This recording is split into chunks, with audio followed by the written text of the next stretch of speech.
Okay, thanks, Rick. Okay, thanks, Rick. Good evening, everyone, and welcome to the June 17th, 2021 Historic Preservation Meeting. This is a remote meeting using the Cisco WebEx events and it is open to the public. Will be televised on TV 34 and the Montclair Government YouTube channel. The public can participate in the meeting via computer or phone. To participate via computer or mobile device, please access the Cisco WebEx event at the meeting link, which is popped up on the screen now. And to participate by phone, please call 1-408-418-9388 and enter the meeting code 173-651-8696. And as you can see, this is on the agenda. So if you have any problems, just pull up the agenda. This meeting, as I said, is a regular meeting of the Montclair Historic Preservation Commission, and notice has been given in accordance with the Open Public Meeting Act by posting a copy of the notice on the first floor of the municipal building and by sending a copy to the Montclair Times, the Star Ledger, and the Herald News. Mr. Petto, would you please do the honors of the roll call? Sure. Chair Bennett. Present. Vice Chair Heineman. Here. I'm sorry, Jason, we could. I heard him. Here. Okay, thank you. Mr. Rooney. Here. Ms. Kane Levy. See her yet? You see her? Here. Mr. Greenbaum. I'm here. Mr. Reimnitz. Here. Mr. Graham. Here. And Mr. Karasik. I'm here. And Mr. Connolly. Here. Okay, thank you. Thank you, Graham. Has everyone had a chance to review the May 20th, 2021 minutes from last month? Are there any comments or corrections?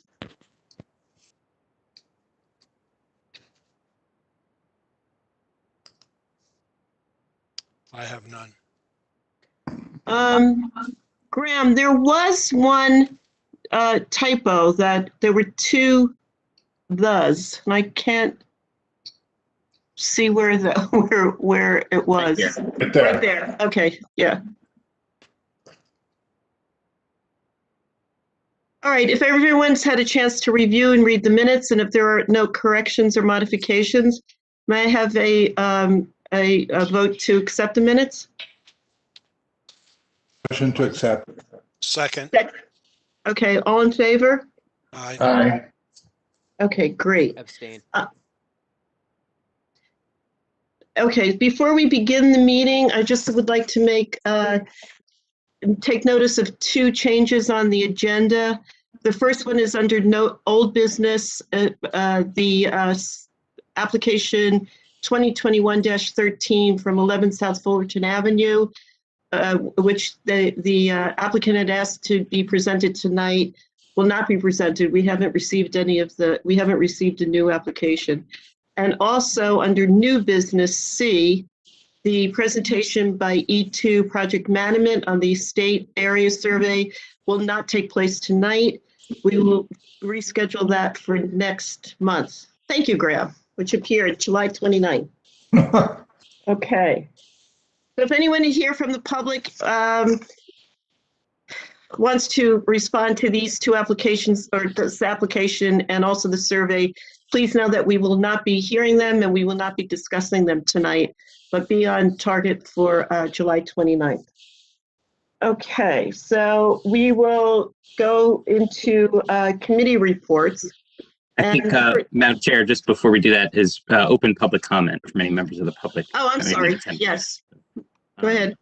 Okay, so all members of the public, this will be our public comment period. If anyone just has any public comments that they'd like to address to the Historic Preservation Commission, you may do so at this time. I'll be unmuting all lines. Just state your name, and then I'll bring you into the meeting to make your public comment. Okay, please state your name if you'd like to make a comment at this time.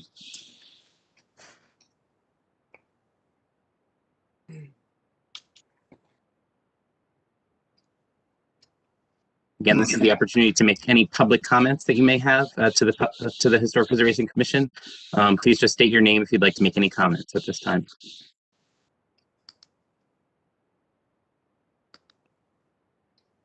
Okay, I'm not hearing any for a minute. Okay, thank you, Graham. So with no public comment, we will end that part of the agenda. Now we will go to committee reports. So the first up is the revisions committee, which we did not meet this month. Community outreach, we actually had a meeting today with Caroline and Graham and Janice Talley, and we reviewed 4 applications. Minor application committee meeting. Sorry. What's minor applications? Yes. We reviewed 4 applications. Divine planting on South Fullerton, the rear of the Church Street, 2830 Church Street, and also 629 Valley Road, Athletica. They were all deemed good to go. And we also, the 4th one is 114 Bloomfield Avenue, which is Good Chicken. Graham was going to get back to them we've asked them to revise their application. So we had 1 meeting of the minor application. I'm sorry, I went out of order. So the next one is community outreach. I could just, before we leave the minor applications, I just want to supplement, just for the benefit of the commission, not to be aware, we've received another 4 applications just this week. So we'll be scheduling another meeting of the minor application committee next week. And just for anyone's interest, it's a kind of a good sign of economic activity, the minor application process. Through this point last year, we had reviewed 16 applications by the commission, and the same, only 16 in 2019. This year so far, we have received and filed 38 applications to the commission for new business signage. Whoa. Thought that was really, really eye-opening. So we've been very busy, and hopefully it's a good sign for recovery. So. Graham, does the 38 include the ones coming up for next week, or is that? Yes, that includes next week. Mm-hmm. And how many are on for next week? 4? 4 more for next week. Mm-hmm. Okay, great. Thank you. That's just an interesting stat I found. So. Yeah, no, very good. Thank you for informing us. So next we will go on to community outreach. As I reported, E2 will not present their the findings of the estate section. They're on target for next month. We have very good news. Today we were informed by the state that our application for the next grant was accepted. So this is a grant that will be used to survey the Upper Montclair commuter district as a possible historic district. And the grant has been fully funded at the requested amount of $49,450 for this upcoming year. So I think that shows that we're doing really well on that area of surveying historic properties.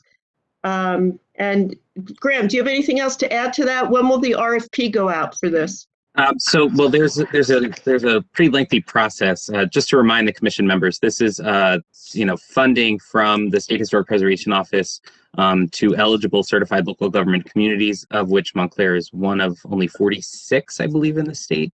And these are federal pass-through funds, so it is a very, very tough process to get this off the ground. So the township needs to execute a grant agreement with SHPO first.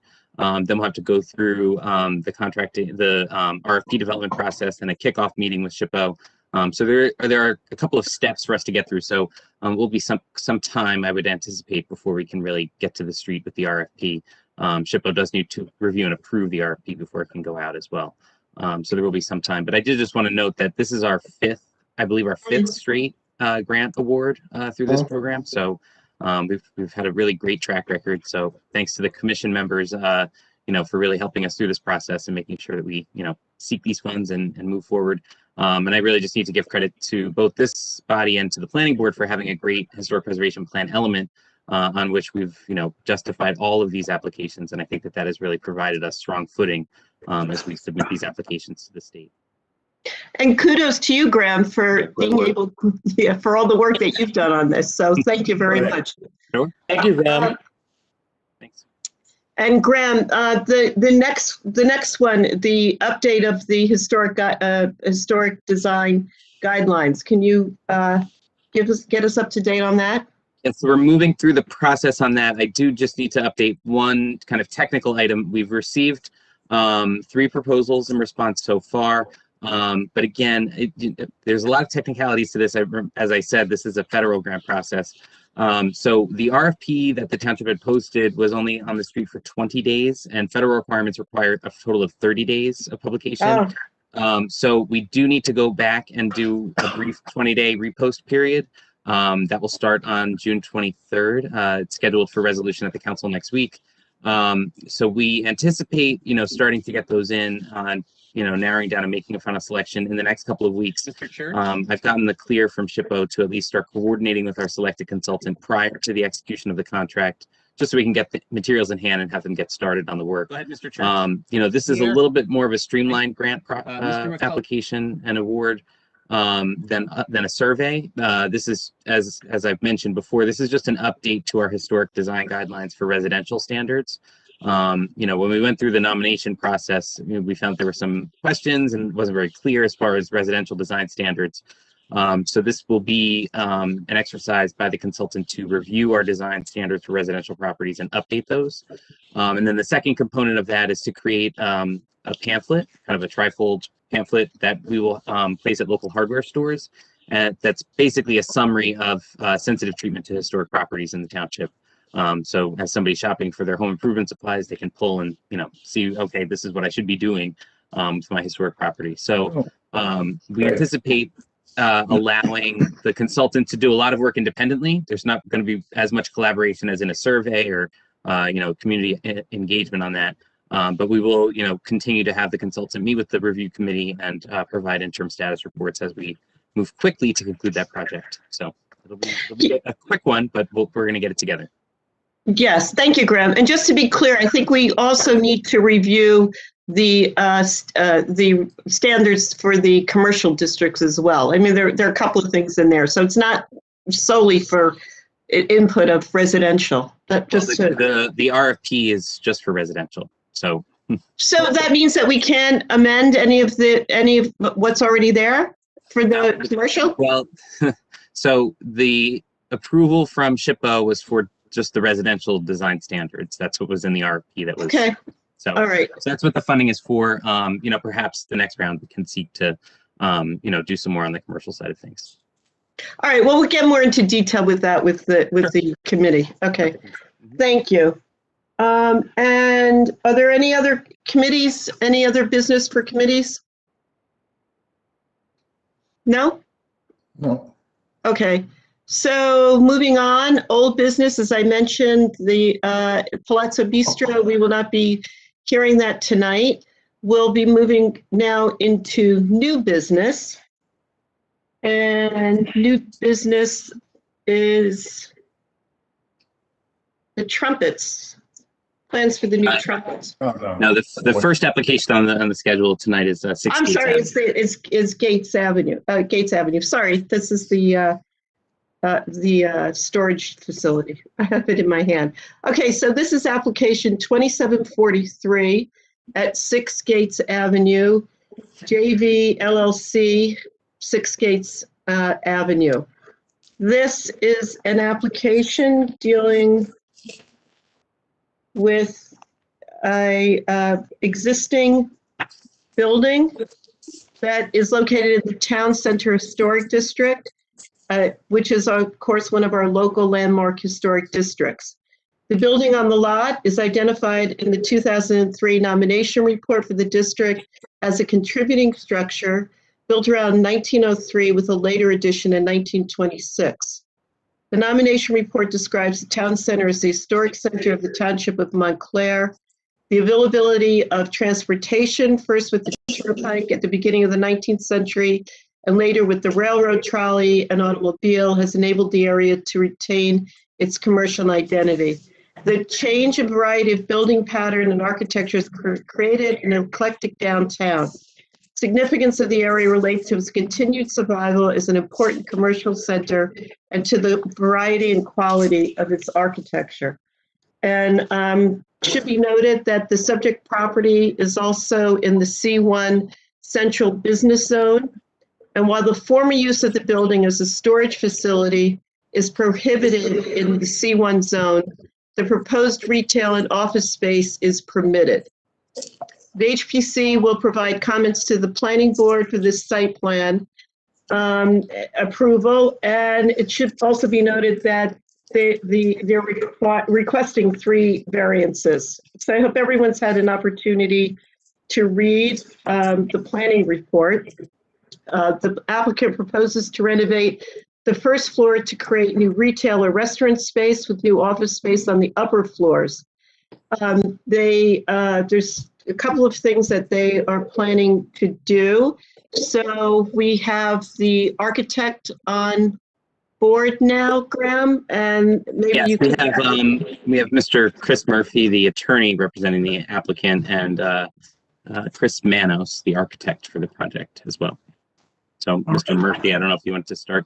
Sure. Well, let me swear Mr. Manos in, if you don't mind. Sure. This, I'm the Ira Krasik, the attorney for the board. One of the two of you be sworn in at the same time. One of the other one's an attorney. Oh, I'm sorry. I would be this morning, but I do believe that David, Graham, if David Genova is available, if you could bring him on as well. Oh, yes, absolutely. Yeah, he's the developer. He's going to give a little opening here. Okay. And we can swear them in at the same time, I suppose. David, can you hear us? I can. How are you? Okay, great, perfect. David, and Mr. Manos, I'm here. please raise your right hands. Do you solemnly swear the testimony you're going to give this commission is the truth, whole truth, and nothing but the truth? I do. I do.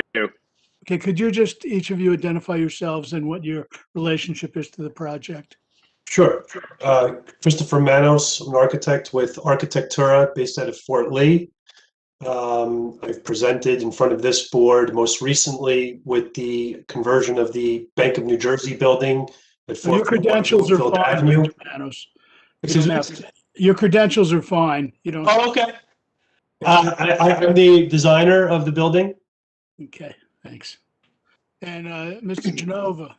David Genova here. I'm one of the developers of the building. Okay, thank you very much. Great. Okay, thank you. So, Mr. Manos, will you explain to us what the project entails? Sure. I'll try to be a little bit brief. Yes. So you have the cover page open currently. The building, excuse me 1 second here. I just want to move what I have on my screen over. Yeah, Mr. Manos, just so you know, I have the full set of plans here, so feel free to guide me and I'll I'm going to move as- guide you along. Okay, that's fine. So we have, it's an existing lot area of 7,498 square feet, of which we have a building sitting on it of approximately 4,854 square feet. It does go practically lot line to lot line. We do have a setback of 0.3 feet on what would be considered the southwest end. And then we have another, or I should say the northeast side. And then we also would have a setback of 2.3 feet along the other side. And then the project consists of a rear yard. It's an existing 4-story storage warehouse structure with a 2-story ancillary office. If you could go, yes, that's perfect. Exactly. The building is currently, the old original windows have been boarded up. The building has been painted in brick, and they're using it as a moving storage facility currently. And then the small building on the left-hand side with the stucco doorway, the glass block, and the brick is their ancillary office, which also leads to a staircase. We were tasked to see if there was a way, how could we reuse this building? What could we do to bring this building up to modern standards, times? How could we reuse it while also allowing the architecture to remain. How could we enhance it? How could we bring the building back to its, its glory? And then also, if we had to do an addition, what would that entail? So if you could, Graham, if you could go to the floor plans, next page. One more, please. One more, I'm sorry. All right, very good. So what we've done is, if you could zoom in, say, on the second floor plan. Great, thank you, Graham. So this lower rectangle with the 2 staircases, elevator, kitchenette, and bathrooms, we decided what we could do really here is that this would be our circulation zone, which would allow us to maintain the existing structure of the warehouse and not affect it in any way whatsoever, but yet repurpose it as office, as it could be art gallery, art loft, working. It could, different types of businesses could be working out of here. While this zone that Graham has circled in red would be our ways to move up and down the building, our ways to share kitchenette space and also storage, utilities, etc.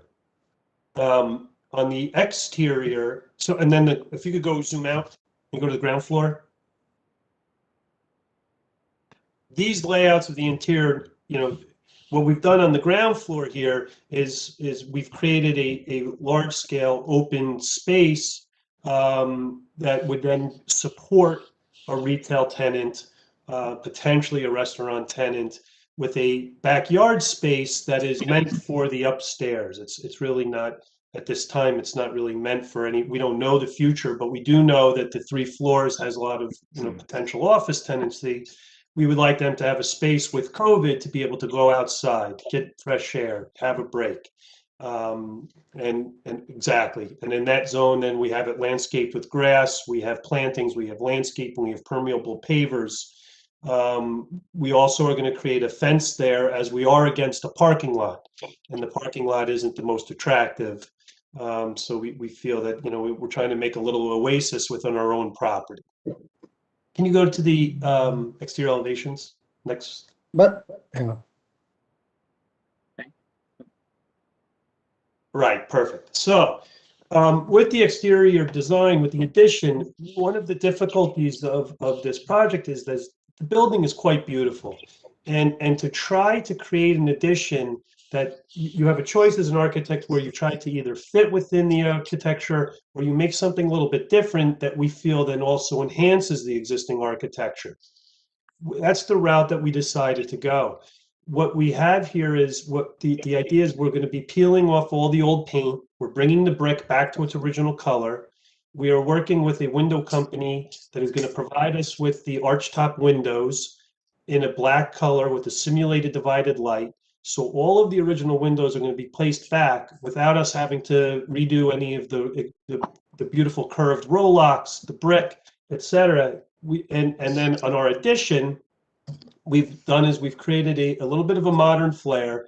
It has a curved roof. As a matter of fact, can you go to the 10th page, the last page, Graham? Sure. I think that'll help the best. Exactly.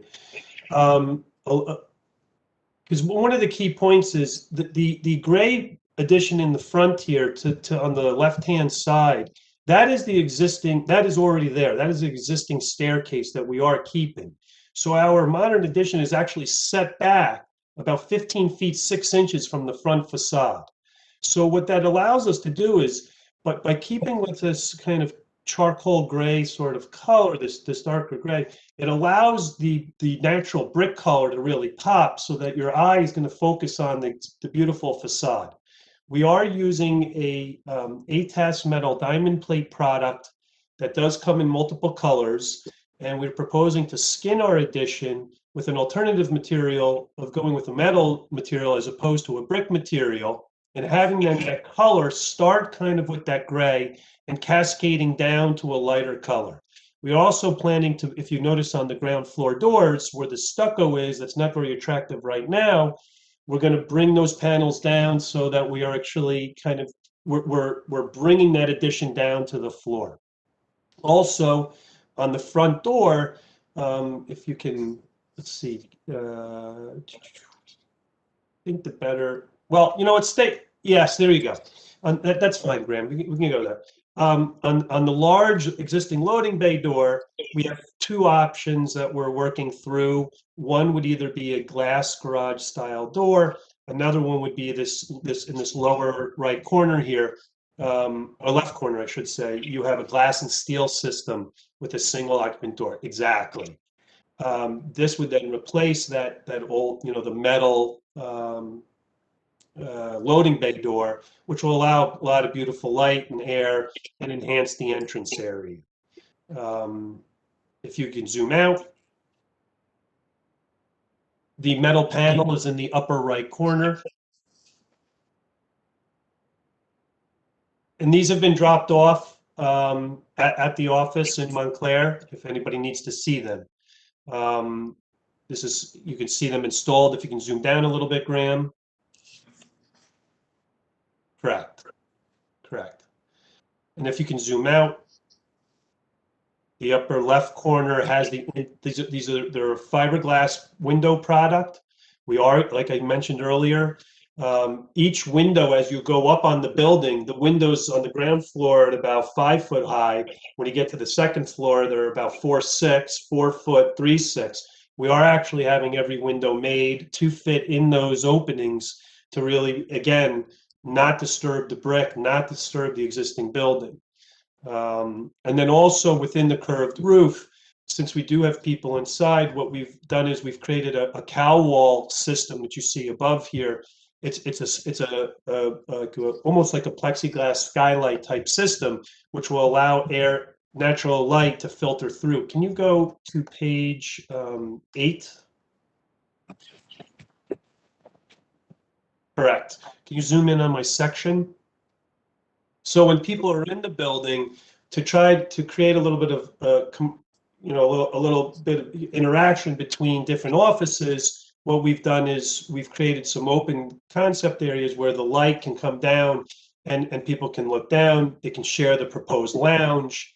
It does allow us for a nice kind of effect on the interior for the people's. So as one of the issues is this left side wall is on a lot line. I cannot put windows on this lot line, so I try to think of a different ways where I could bring natural light into this space. And this was I thought, a unique solution and a great solution on how to do that. Lastly, if you could go back to page 10.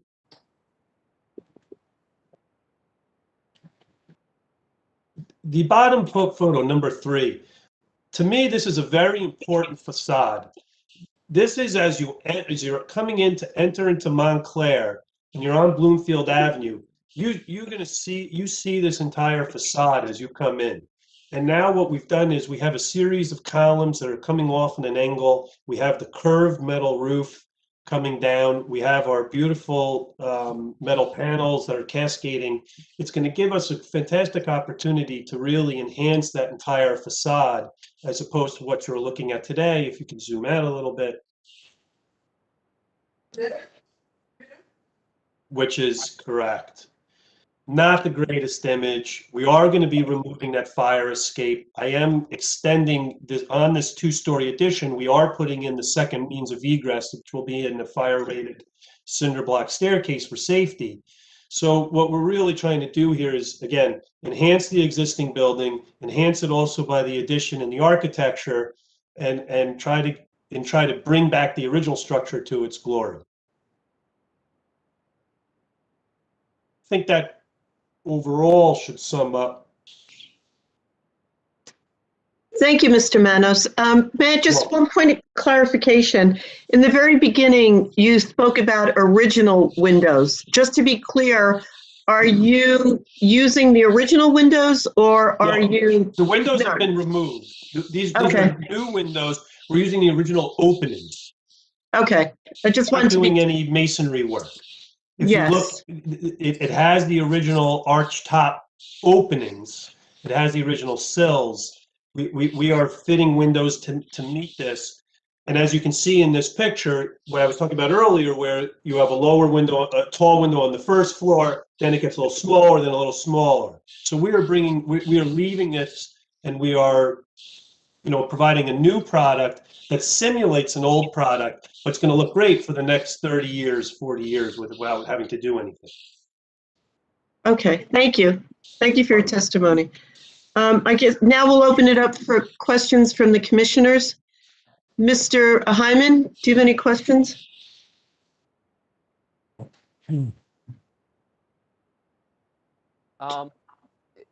This building seems to be connected by that catwalk to the Greek Taverna building.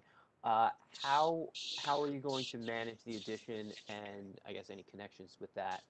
Is it sharing any supporting structures or anything? It is not. It's actually a fake sort of facade. If you go underneath that bridgeway and you go on the other parking lot side, it's actually housing condensers to the other project, to the Greek Taverna building. Yes, there you go. So as you can see, it's not connected to our building at all. Any other questions? And Jason? in terms of that side yard setback, that's not being changed in any way. Correct. So you're up for the variance, but it's just because there's the addition on top, but it's That is correct. the same. Okay, that's all I had. Mr. Graham, do you have any questions? Yeah, could you said there was going to be fencing added in the back, is that right? That is correct. What was the material on that again? Page 9.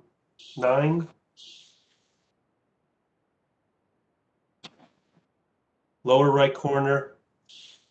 Yep. So we have a lot of issues with different types of fencing. We wanted to find a fencing that's durable. Again, we're against a parking lot. There's going to be plows. There's going to be snow. We find that the black vinyl fencing would work with the color scheme that we have on the building. It works with our windows. It's another accent piece, and it's going to look, again, we're trying to find materials that last, that will look good for the next 10, 20 years with low maintenance.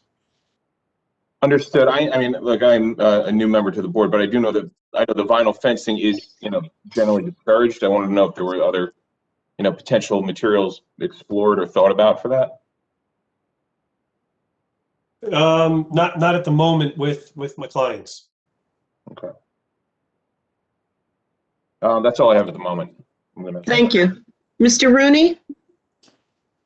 Am I on? Kudos for deciding to tackle this building. Storage buildings are not easy to deal with, but I think that you're on the right direction. I agree with Mr. Graham that we don't usually like to have vinyl fencing, and if you could do it in some sort of a wood fence, it would be better. Archtop windows, great. That's good. And,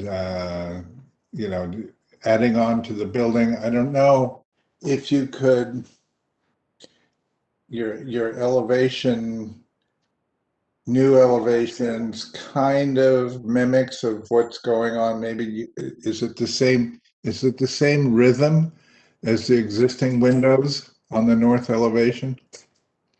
Yes. It is the same. Yes. Okay. I don't have any further questions. Thank you. Welcome. Ms. Kane-Levy? Yes, I was just wondering, this wall, this gray wall, is that CMU block with a painted finish, or what is the material? That is correct. It's an existing CMU block wall, and we're going to continue it up where the two stair towers are. That is correct. Oh, okay. Okay, that was the only question I had. Mr. Ronitz? So Go ahead. Go ahead. No, you're fine. I think I have to recuse myself from this project because I'm involved with a relative of the developer. So I have no questions.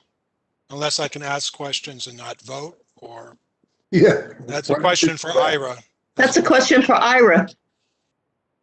Well, what is exactly the question? Question, what is my question to, Yeah. it's just a question about the different parts of this project, what's being shown. Well, I guess Ira, You mean, can you ask questions about things that don't relate to the historic Now, significance? can I ask questions if this is the project I have to recuse myself from voting on? Oh, no, you should keep your mouth shut, basically. Okay. To So use the legal term. I'm muting. See you later. In fact, you really shouldn't. If you are accused, you shouldn't participate. Okay. Okay, so it's noted that Mr. Remnitz has recused himself from the application. And Mr. Greenbaum, I find myself in a similar position as John. I will have to recuse myself from this application. okay, then do we What's the nature have, of the conflict? You still have quorum. Mr. Hyman asked a question of you, Mr. Greenbaum. Oh, We would have a quorum in any case because the accused people made the quorum originally. so shall I answer, Graham, Who's the your quorum? question? Well, the question is for Mr. Hyman. He's asking about the nature of the conflict. Oh, Jason, I have a relative who has a professional relationship with the developer. Thank you, Dan. okay, so we can move along. We have Mr. Greenbaum has recused himself for the reason given, but we still have a quorum, so we'll move along. The next step would be to So see. Ms. Bennett, if you have any questions of the applicant. No, I asked my question about the windows. Oh, I do have one additional question. That's about the new material, that shimmery material that you're proposing for the new addition. Right. Right. How does it wear in our the temperature fluctuations? It's great. We did an addition with this kind of in a bronzy color in Edgewater. Boy, I've been with the firm 15 years. It was before my time, and it still looks brand new. And that's on the Hudson River, so that's getting a little bit of salt water on it, and that's the purpose of it. It's an aluminum-based product, so and zinc, so it doesn't rust. Okay. That's my question. Thank you. Right. So, if there are any more questions from commissioners? No questions. Okay, so Graham, do we have the public that wants to ask any questions of these applicants? Sure. Yeah, I'll be unmuting all the lines to see if there's any public comments. All members of the public, I'll be unmuting the lines. If you have any questions for Mr. Manos and his testimony on the architecture of this project, just state your name and I'll bring you into the meeting to ask your question. Okay, all members of the public are now unmuted. If you would like to ask a question, please state your name.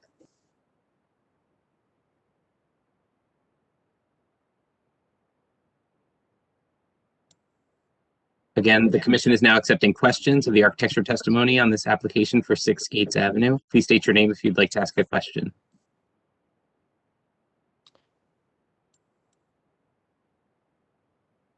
Okay, Chair Bennett, I'm not hearing any requests for questioning.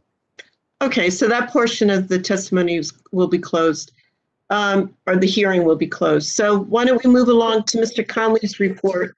Have the applicant, you've received the comments of Conley and Hickey? Yes, he had 6 comments. Yes.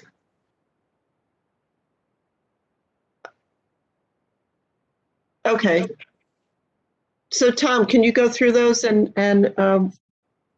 yeah, well, I basically have, 3 concerns. The first concern I had there was no treatment specified on the drawings that I received about how the exterior painted walls were being being handled. But the architect did testify that they were going to remove the paint from the That's correct. exterior. I'm concerned about that because the brick does look like it's deteriorated in a number of spots, and usually brick walls get painted for a reason. So I'm just hoping that maybe you would test out removing the paint from the brick wall before you went ahead and, you know. That's exactly what we're gonna, that's exactly correct. We actually, the developer and myself met with an a specialist last week. We talked about trying 2 areas in the back where it's not so conspicuous. Yeah, because it usually gets painted for a reason. And I would be concerned that, you know, in removing the paint, you would remove the fire face from the brick and, you know, you'd be right back to square one again. So just to save yourself a lot of work, it sounds like you're doing the right thing. So that should handle that. Mr. Connolly, Yes. Connolly, sorry, it's David Genova, the applicant. I just wanted to chime in on this point quickly. We've had some good experience and some bad experience removing paint from masonry in Montclair. Yep. Best experience that I've had was on a project I did about 9 years ago at 107 Forest Street, which is Michael Latis Interior Design. It has 18 label studios. It's a masonry building there. And we did it with a material or a product called Peel Away, which was it's like waxing your eyebrows on very familiar with it. Yep. And so that prevented a lot of the damage to the front of the brick that a more abrasive and harder pressurized treatment would have created. It did allow us to kind of point it as we went as well, which is our plan here, is to take off sections and point where necessary. But we found that to be not very destructive. Yeah, no, I'm familiar with it, and it does work in some instances. Sometimes it doesn't. Depends on how long the paint has been there. But it sounds like you're going about this the right way. So as long as you test it and make sure it works. Yeah, I just wanted to make sure you were thinking about it. That was all. Sure, absolutely. And my other comments really had to do with the windows. Do we know what the historic window types were? Is there any evidence? Is there were one over one? None exist anymore. That's infill with plywood. Okay, because it does mention, I think you mentioned on your drawings that the windows in the front and rear and the center bay were 6/2s. Well, the front, if you go, Graham, can you go back to the front elevation?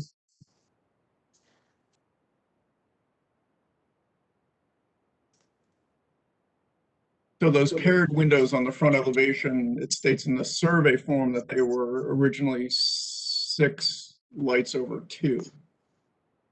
And I'm wondering if that was the case for all of the windows? No. How do we know that?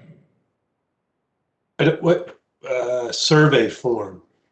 The historic survey form, I don't know if it was included in the In our packet. Yep. Packet. It's the 1982 New Jersey Office of Historic Preservation Historic Sites Inventory, which we refer to as the Junior League Survey. So it talks about the fenestration there, and it says the 3 bays I'll with the pull the large form furnace up. entrance, right? Just give me 1 second. I'll show it on the screen for everybody. Tom, are you reading the first page of the form or the second? The first page. Okay. Kind of almost in the middle of the page.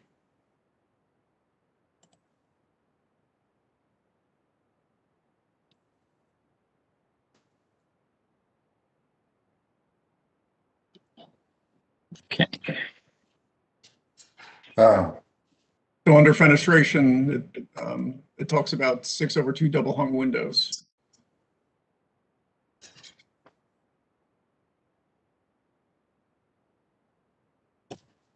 And that was. I haven't seen any evidence of windows.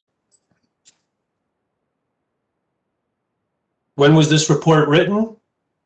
1981. 81, 82, yeah. Yeah, those look like the replacements that are there now, but somebody did note them in the 80s that they were, they're pretty unique, 6/2.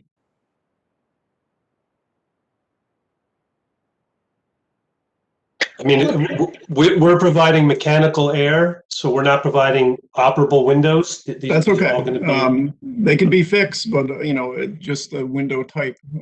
I think we would be happy if we could recreate that look. But again, I'm not sure. A double hung look. Yeah. In that 6/2 pattern. Does this photograph, if you scroll up a little bit, Graham, can we see the photograph? Does it give us any more information? No, it's got plywood.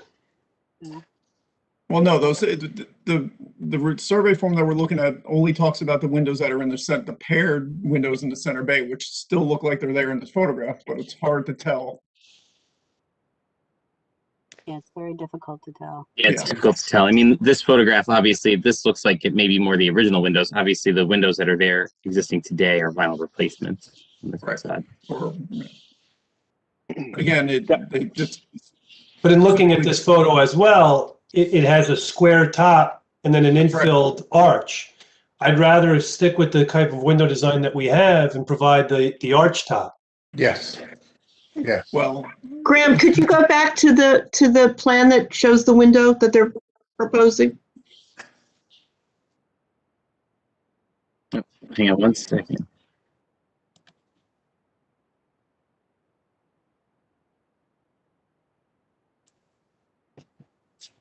Yes.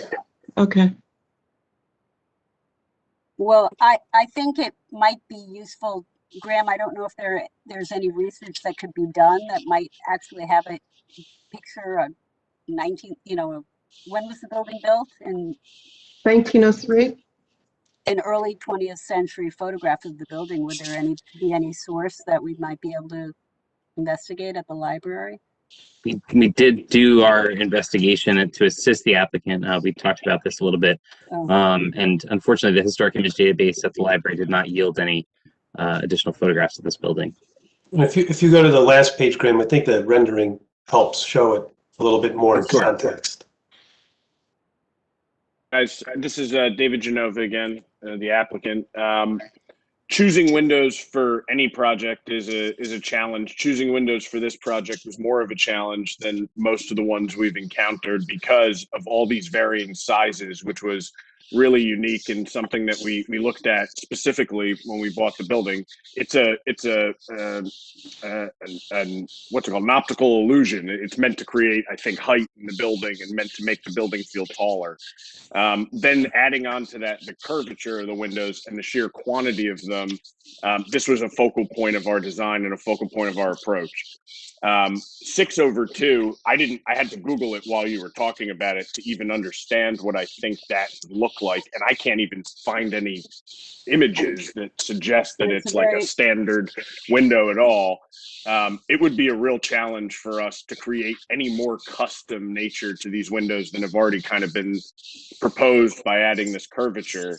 And I don't know that that's the appropriate window for what this use is compared to what the original use of the building was. We're not just bringing back a proposed facade here. We're changing the use and adapting it to something different. And the windows that are proposed feel to me to be much more executive and office-like from an interior perspective, as well as being attractive from an exterior perspective. I normally would defer to this board without question about the divides on the front of the windows, as we've done in the past, just most recently at the Chase Bank building on Bloomfield Avenue. But in this one, I feel fairly strongly that the windows look really good. And while we're happy to research anything, I really like these windows and I want to fight for these windows. Windows are a huge character defining feature of a building. And I think we should, spend a little bit more time in trying to figure out or research or take a look a little bit closer as to what was there. And I'm not 100% sure that the windows did have a curved top there, that infill. Maybe it did have a flat arch within that. Don't know. I'd be very surprised if they demoed something that made the windows easier. It doesn't seem likely that they would have put in a lintel for that and create the arch. But But the arch is so pretty that we want it. Oh yeah, no, even if I'm not saying to get rid of it. It's always going to be there. Right.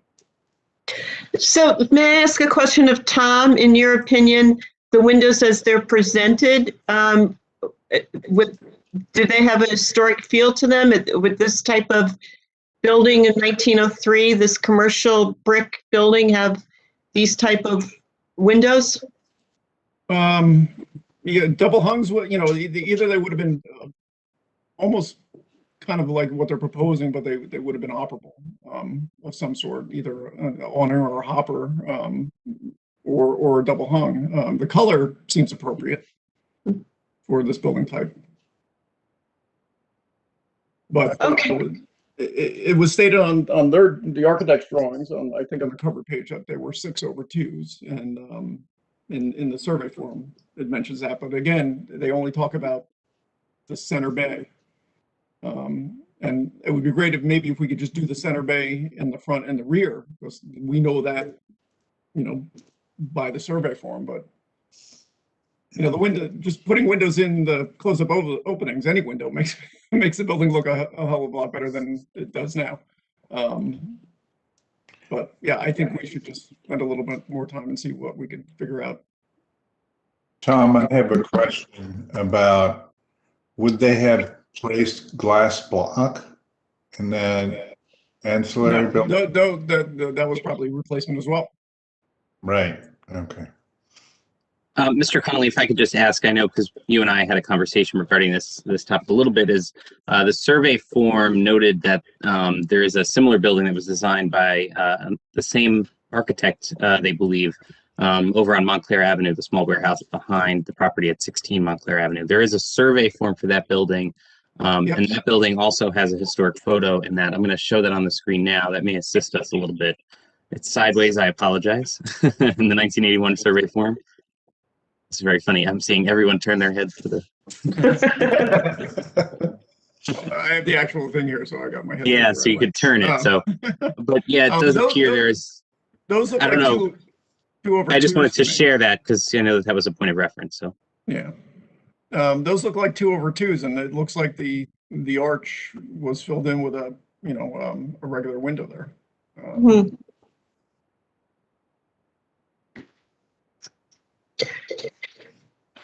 I would like to actually get in there if we could, and get our eyes on the window from the inside. Would that be possible? Yeah. Just curious if that would help. Mr. Genova? I'm sorry, I didn't realize that question was for me. Did you ask if we could get inside? Yeah, I wonder if we can take a look at it. Happy to tour anybody through the building. We're really proud of the building. Happy to. Yeah, no, I think it's a great building. I would love to see it before you did the work. Yeah. So is that something we could set up, Kathleen? Sure. Maybe next week. Are you working? Sure, we can. If the applicant, if Mr. Genova is amenable to that, that would be great. Okay. We'll coordinate that with Graham. But then the next point that you had, Tom, which also concerns the windows, I just want to get over this, is about the the material and divided light. Right. There was no mention about material of the actual windows. Vinyl windows. Fiberglass. Fiberglass work. I think we would have an issue with fiberglass. I'm not sure. What would be the reason for that? I'd have to check our design guidelines. I don't think vinyl or fiberglass windows would be appropriate. We've historically put fiberglass windows in the historic corridor. We have to be looking at the long-term durability and maintenance of these windows, and there are some great products out there. We brought one of the windows to Graham's office this week. If anybody wants to go and take a look at it. I haven't seen it, and like I said, there was no mention on the drawing, so. It's listed on on page 9, the upper left corner, the Intus windows. Yeah, it's page 9. Yeah, here. Oh, okay. I guess I missed that. Sorry. Okay. David, I just wanted to clarify with Tom. There are no windows in the building currently. We know that, right? Yeah, But there's a frame though, right? There's a frame, exactly. Okay. I'd like to see that. Yeah. it's been, from what I recall, it's blocked up. From the interior? Yeah. Well, before we see it, I guess that is it just one sheet of covering from the outside or from the inside? There are different applications throughout. I again, I don't mind touring anybody through the building. I can't tell you what exactly you're looking at or what you're hoping to see. We can Right. also find some pictures to happily send the board if that makes sense Yeah. too. I would love to see the building and anything we could learn about the windows, because we seem to always get hung up on windows for for obvious All reasons. right. I mean, it's tough, and we would just want to make sure we're doing the right thing here before we I decide. mean, for the purpose of this application, these are the windows we are proposing. These are the windows that we're suggesting. I'm happy to review things prior to our planning board meeting, but I really don't want to change the spec on the windows we've proposed at this time. Well, I think what's important for the commission just to remember is that, this evening we'll be finalizing commentary to the planning board. So the comments regarding the windows need to be very specific. So if you feel that additional research or additional work needs to be done to identify the original type and style and design and configuration of the windows, that should be conveyed to the planning board for them to, consider as part of their review of the application. And then as part of that, we can also incorporate the condition that we request that the planning board allow the HPC to, as part of the process in reviewing and identifying the windows, recommending style and type of window, should more information be available. We'll just have to be sure to, I don't want the applicant to be in limbo. We need to give the applicant clear direction following this meeting so they can proceed to the planning board. And then Mr. Graham, not to call you out, but when you go forward to the planning board, you can help convey the points that are being referenced and raised here this evening by the commission. Graham, and thank you for that. And I will just, apologies. One point, Graham, and Ira, actually, this is a question directed at you. I just realized I may have inappropriately asked a question as well. I may have to recuse myself. I have a business relationship with a relative developer. Yeah.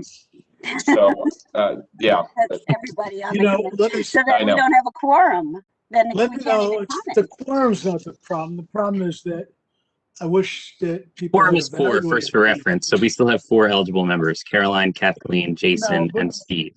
Oh, and see, okay. I'm not, the meeting can go on whether or not 6 people recuse themselves, but that's not the issue. I just would appreciate if you, and for everyone's sake, if you do have these type of issues and you're aware of them, please, beginning of the meeting, not in the middle of it. Fortunately, I agree, Ira. But I felt it was. Fortunately, let me just finish, Michael. Just fortunately, this is a recommendation, not a certificate of appropriateness. If the board was actually voting on a certificate, it would, I think, be a more serious thing. We'd have to look into whether or not we'd have to redo the hearing.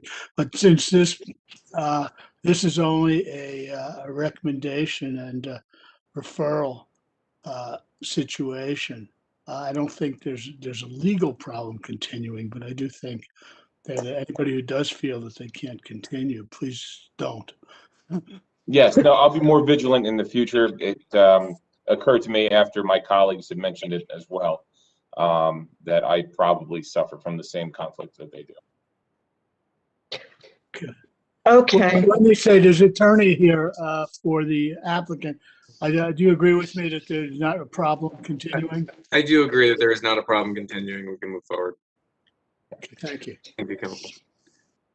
Okay, thank you. So moving forward, So I had just two more quick questions. We'll want to do again with the windows. So I don't see on this window schedule here anything about the buttons between the windows, Right.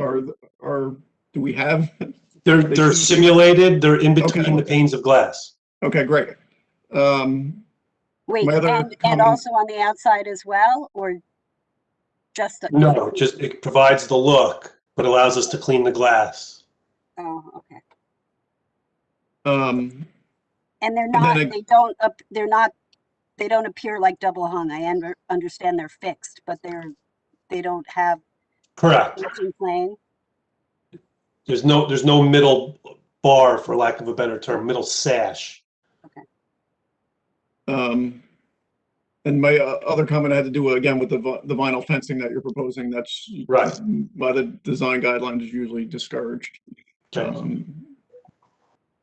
And then my last comment had to do with the signage. As long as it all conforms with the township's current design guidelines, we would be okay with it. We're going to come back for a separate application tied to at a later date. We don't have tenancy yet. Okay. I have zones that conform, but I don't have any signage to present.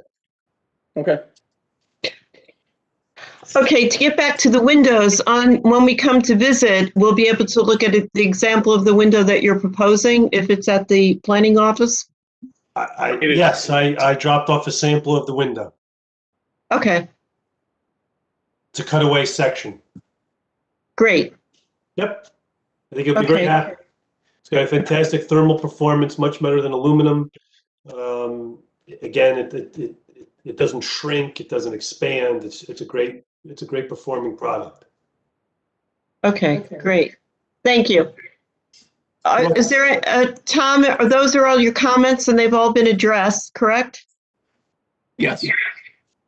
Okay, so why don't we open it up for discussion now? Mr. Hyman, any comments about this project? Overall, I'm supportive of the project. I know there was a lot of discussion about the windows and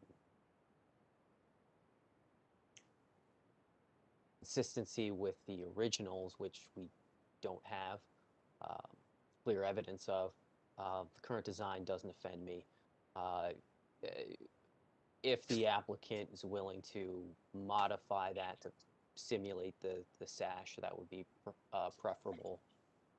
But overall, I'm fine with it because it's overall consistent with the new windows that are coming in, and at this as a new use and a adaptation of the old building. I think overall it fits in with the design. The vinyl fencing, I do understand the concern, but it is inconsistent with our design guidelines for materials. We should be looking for a more natural material, so I would suggest that the applicant look into that.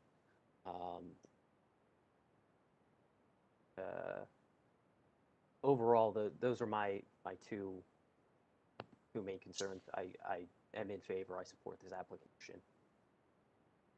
Thank you. Thanks. Mr. Rooney? I think this is a great improvement to this building. And it also, even if the original design had a flat top window with an arch infill above, I think the original developers would have put on a curved top window. And the only thing that they were stopping was because it was cost too much.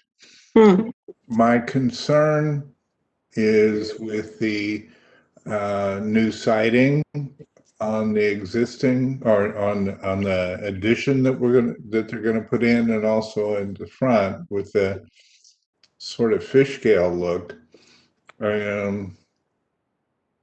It's gonna be something that will date the addition as to this current time, which is not a bad thing. But maybe there's another. Sorry, that's a dog. I don't know what's going on.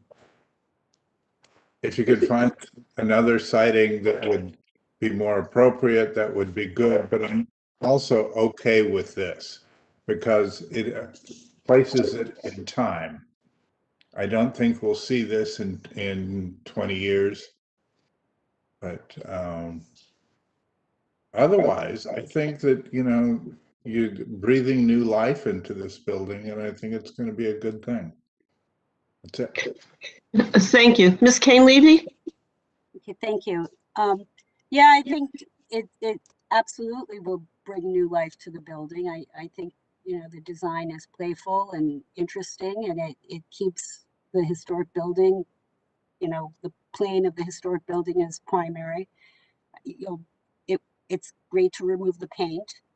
In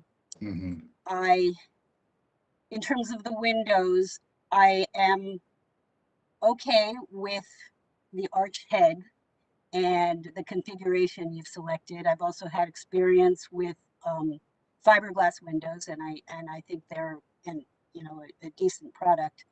The one thing that I cannot accept is between the glass muntins. That if you're going to have a divided light window, you absolutely have to have an applied muntin grid so that it looks like an actual divided light window. Otherwise, I don't see the point. So I feel very strongly about that.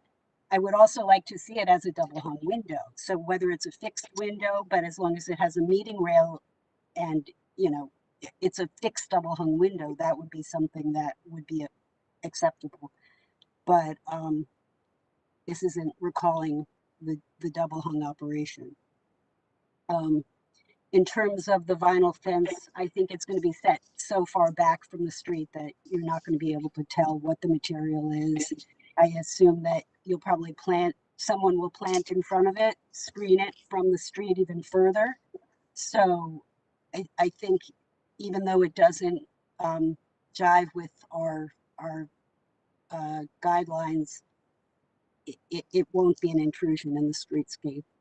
And then in terms of this shingle material, I think it's interesting and playful and a modern take on a shingle roof. I'm of two minds about the color gradation, and I think I might like to see it just in a single color instead of this polychrome scheme. And I would think maybe the darker end of the spectrum. Those are my comments. Okay, thank you, Caroline. To follow up on that, I also think I love the addition. I think it'll be really great for the neighborhood. But I'm of the same mind as Caroline in that the polychrome up there, I think it works when you're trying to simulate windows on the north side, but I think it gets a little bit too busy and fights with the brickwork on the doors down at the bottom and also on this facade. And I noticed this with the picture that's up now, the openings down at the sidewalk level, that you have the infill with the new material. Is that the same fish scale pattern as what you've shown up on the higher? That's correct. Okay. I mentioned that earlier. Yep. Okay, because bring the design down to tie it together. There's an existing stucco wall there now. It's not very good. Yes. Okay. So I think with that fish scale, which adds another layer of busyness to it, I think that one color, a monochromatic color, would work best. As far as the windows go, I do agree with Caroline that they should be true divided light, and I think looking at some of the ones that have gone up on Bloomfield Avenue, it's evident that they're not, and I think that detracts from the building. And I think you've done such a great job with this that it looks really. I think it would be beneficial for use. I have no problem with the fenestration the way it is now, but I think that doing a little bit more research into it might to see what this type of building actually had at that time period might benefit it. So those are my comments. The vinyl fence, let me just talk about the vinyl fence.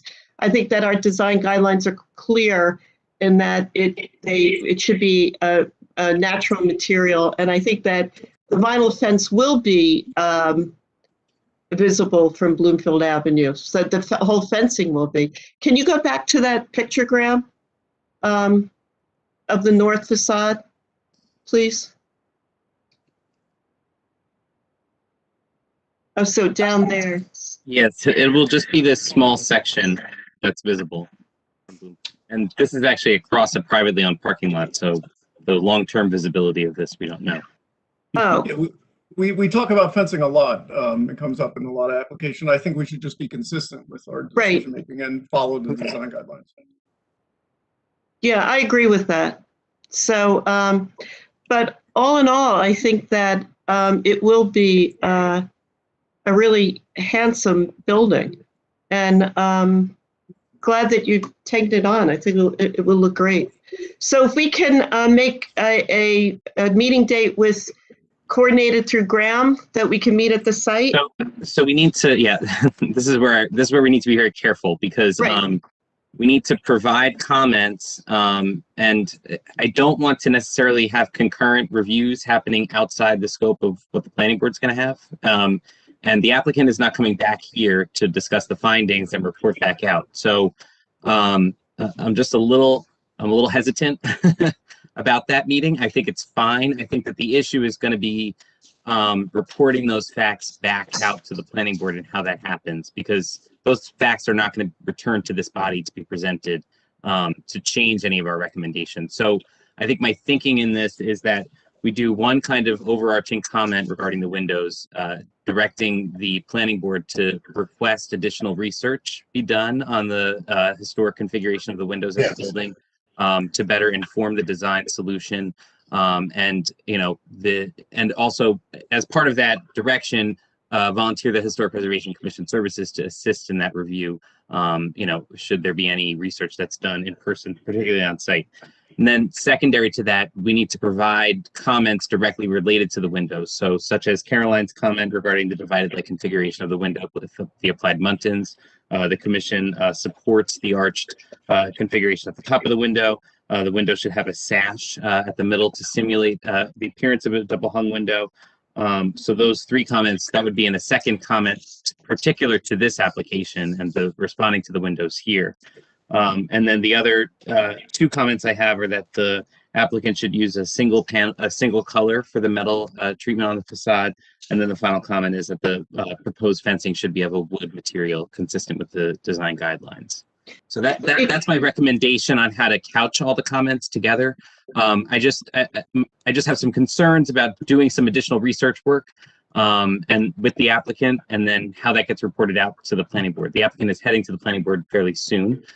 So I don't want to, hold them up and delay their proceedings with the planning board because they need to finish up research with the HPC. But certainly I think Mr. Murphy should weigh in on, the proposed approach to, well, first, I guess Chair Bennett and the other commission members should respond to my suggestion. And then we can discuss that with Mr. Murphy and see what his thoughts are. Okay, Graham, may I just would like to qualify my remark about the new material, the shingle. So what you're looking at now, and as Mr. Matos testified, that the polychrome on the new that simulates where there would be windows. I think it works really well. So the higher elevation be polychromed, and then the front, if that's what the other commissioners agree to that. I agree. And just to clarify, Caroline, she's saying that the infill panels at the storefront level, here where my cursor is now, those should be single color and not the multicolored, but leave the multicolor at the upper level. Okay, I could go along with that. I'm good. I agree with that. But circling back to my suggestion on the window commentary is that, we do the first comment to the board be, that requesting that additional research be done on the historic configuration of the windows at the building. And then second to that, be, responding to the windows as shown in the plans in a comment that addresses, the comments specific to these windows as presented. And then in that first comment about, doing the research, recommending that the HPC be involved in whatever research that is. That will empower the planning board to say, the planning board may say at the beginning of the proceedings, go figure out what these windows are and then come back to us and tell us what's going on, based on the HPC comment. I don't know exactly what will happen, but I think that we need to engage the planning board and let them know what's happening and not, do some research and work on the application without their input and involvement. Okay, so what I think we're in agreement with is that they be true divided light with a center, right. Meeting rail. Yeah, meeting rail. Yep. Graham, if the board is in agreement on that, is there a reason for the further research instead of just a recommendation on what you think they should be or look like? So the commission has done this previously where they ask for evaluation or research in any remaining historic fabric at the building prior to proceeding with the new plan. So I think given that that's what the commission is interested in, I think that we would make that comment, just that, some additional research work should be done. That's just what they're asking the planning board to consider. But, I want them also to go forward with a response on the proposed windows here. Again, this is an advisory review. The planning board can do what they want with these comments. They can say, we like the first comment. Yes, let's do more research. Or they say, nah, we like the windows. Here they are. Let's incorporate the recommendations from the commission. And we can certainly, and Graham, we can certainly go to the planning board in this interim period and say, we have done some further research. Here's our findings. And if you'd like, as you do that research, you can certainly share that over with the commission. And we can kind of, make sure that everybody's informed.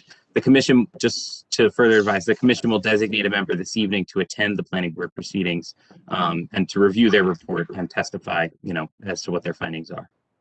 Yeah, I'm just going by what's written in the survey form, and 6/2 is a pretty unique window. It'd be great. I mean, if we could find out what they were, but if there is no more evidence, then it's the 6/6. Right. We would live with. So it's not going to change. They're not adding new windows or new window openings. It's just literally the type of window. Understood. And then the next comment, if we're finished with the windows, I think we are. Okay, then it would be about the fence. And I think I agree with Tom that we should be consistent with the design guidelines. Does everyone agree? I agree. Okay, and the next one is just about the removing paint from the brick, about the restoration of the brickwork, that it be done not abrasively. We understand that you're going to test it, and hopefully that it will not deteriorate any further. So we should talk about that a little more. I mean, if the paint isn't able to be removed, we'd be okay with the building being painted again. Right. So long as we don't, damage the building. That's all. Well, I guess that would be. Do you have a response for that, Mr. Matos, Mr. Genova? You're asking me. If we had to, yes, we would pick a brick color and paint it. It's not the preference. Yeah, I mean, I'm sorry, it's David Genova. If the brick is more damaged than it looks, I mean, it's not like a thick epoxy coat on it right now or anything that makes me feel like it's in any worse condition than what I can see. But certainly, if we damaged it, we would likely come back to the board to ask to repaint it. I don't know that we've thought about a color scheme for that yet, because we're hoping that's not the case. But that would be our solution if it was in such bad shape. Right. And we would probably pick, we would color match one of the exposed brick to give it that brick color. Okay, so we have the facade treatment, the windows, the fence. I think, have we covered everything? That's everything, yes. Okay. All right. Well, great. Thank you very much for your testimony. Thanks for coming tonight. Thanks, guys. And let me say it again. Are we going to try to meet there Graham? If we do, that just coordinate it with Graham, okay? Yeah, just keep us apprised as you go forward with your research. Let us know. And if any commission members would like to see the samples, feel free. The building is open. You can stop by. Just let me know when you're coming in so I can have them ready. Thanks, everybody. Okay. Thank you very much for your time. Thank you. Thank you so Thank much. you. Thank you, Graham. Sure, thank you. Take care.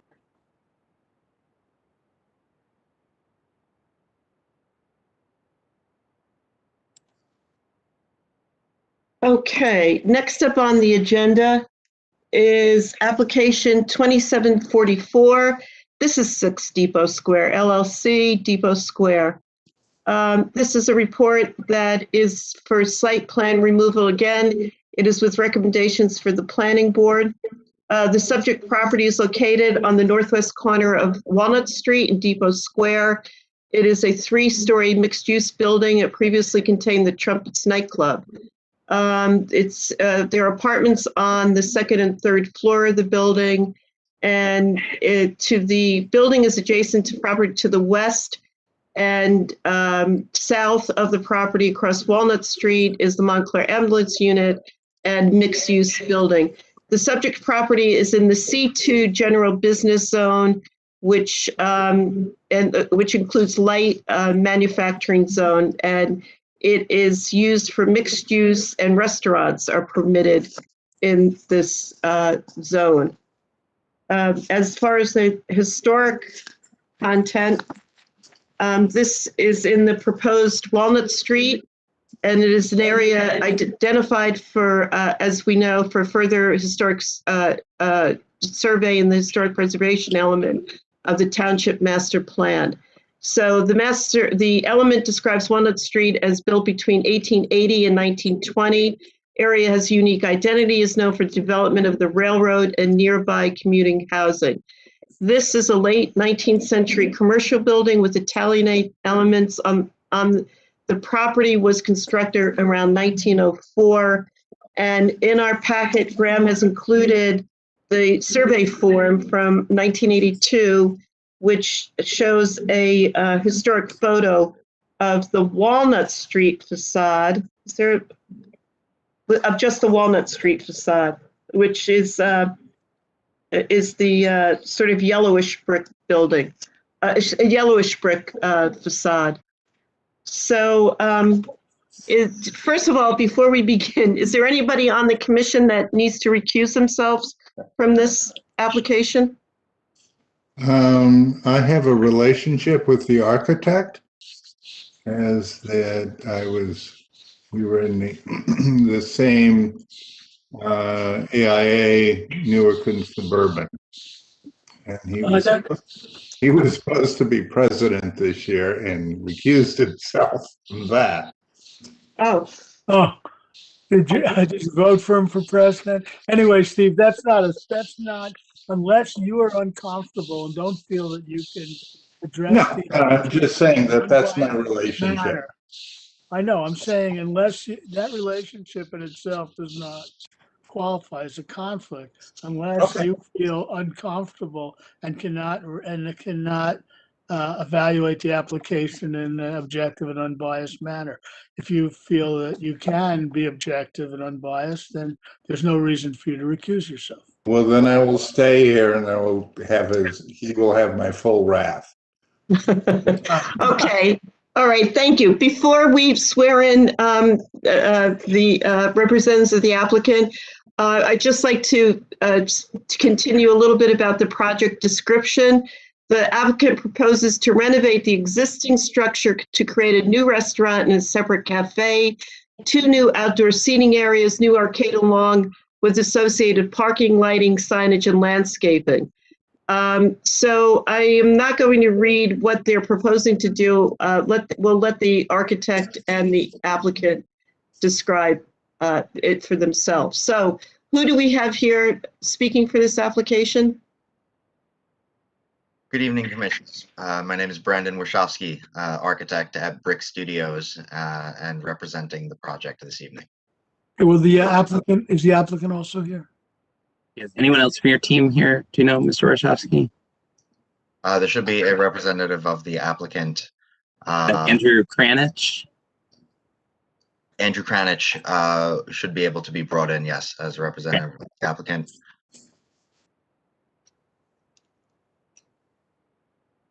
Mr. Kranich, can you hear us? He's here.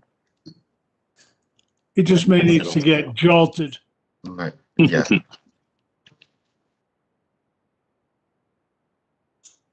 I think he's just getting his audio set up. Okay. Was there anyone else? I do have two other attendees. I don't know if there are any other names that should be Thafer is also a representative of the applicant. I don't know. It looks like he's on the mobile. He might not have a video available. It's okay. If he wants to speak, I'd like to swear him in. I'm here. Great. Don't know Okay. if you gave Do we- the public the opportunity to speak at the last one. I know we offered them to ask questions, but I think it's important to let the public comment as well. So don't forget to do that. Okay. All right, well, are the applicant's representatives all on? Are the three people, Mr. Wachowski, Mr. Schaefer, the third? I don't remember. Mr. Kranich. Mr. Mr. Kranich. Kranich. Is Mr. Kranich here? Here. Yes. Okay. Thafer and I can both speak. Mr. Kranich maybe doesn't need to be sworn in. Okay, well, whoever is on there, could you raise your right hands, please? Please. Do you solemnly swear that the testimony you're going to provide this commission is the truth, the whole truth, and nothing but the truth? I do. I do. Okay, and just identify, because of the way the record is, identify yourselves and your relation to the application, please. Sure. My name is Brandon Warshowski. Last name Warshofsky. Architect at Brick Studios. Architect responsible for preparation of the drawings this evening. Okay, Mr. Kranich. Mr. Kranich, is he there? Oh, I'm sorry, Mr. Schaefer. Thafer. That's Thafer Thafer. Hanini. Last name is Hanini, and I represent one of the developers on the property. Okay, thank you so much, and please go on. So can you walk us through what you're proposing to do here at 6 Depot Square? Sure, absolutely. And thank you, Steve, also for forthrightness on that. I appreciate that. Glad I have the ability to focus on my practice and that there's no conflicts there. So this project, the developer is proposing taking the existing Trumpets restaurant and jazz club space and converting that into two commercial restaurant spaces. Graham, I think it might be best you can show the site plan, and then on page 7 are a couple of renderings and elevations. So we're proposing a new outdoor seating area in the area that's an existing kind of roundabout parking turnaround to create an outdoor seating area that would be used by the restaurant space in the rear building if you're facing on Walnut Street. So this would be the Depot Square frontage of the building, activating that in a similar way to the existing entrance of Trumpet, having that frontage on Depot Square. We're proposing that outdoor seating area, a retractable pergola shade canopy system, which is attached to a new arcade with a stone front, replacing the existing stucco siding along the entirety of the Depot Square frontage, as Graham's showing there. And that would include the removal of the existing overhang roof area, which was applied at some point in renovations over the last 30 years. Graham was excellent in providing us with historic image and survey information for us to be able to reference that in the design of the space. We were able to identify that those low roof overhangs were not original, and identify some characteristics of the Walnut Street elevation, which currently is at the ground floor a blank stuccoed elevation with no doors or openings. Excuse me, Graham, could you go forward to images of the building, please? Do you have any images here in the plan set? Oh, yes, you do. Yes. Sorry. There we go. I think it'd be easier to visualize. Thank you. Sorry to interrupt. I appreciate that. Thank you. So as Graham's showing here, the Walnut Street view, right now you have that blank stuccoed face and that low shingled overhang at the first floor cornice level. Based on the historic survey, which Graham, if you pan over to the right side of the sheet. Oh, do you have it on the sheet? We have one also on the sheet there. Oh yeah, this photo that we found, yes. Yes, sir. There it is. We were able to reference this photo from 1981 to see the signage band that ran along the historic wood cornice, the historic painted mural sign that wraps around the side, and the clear brick face on the Depot Square side that doesn't have any of that projected low roof overhang.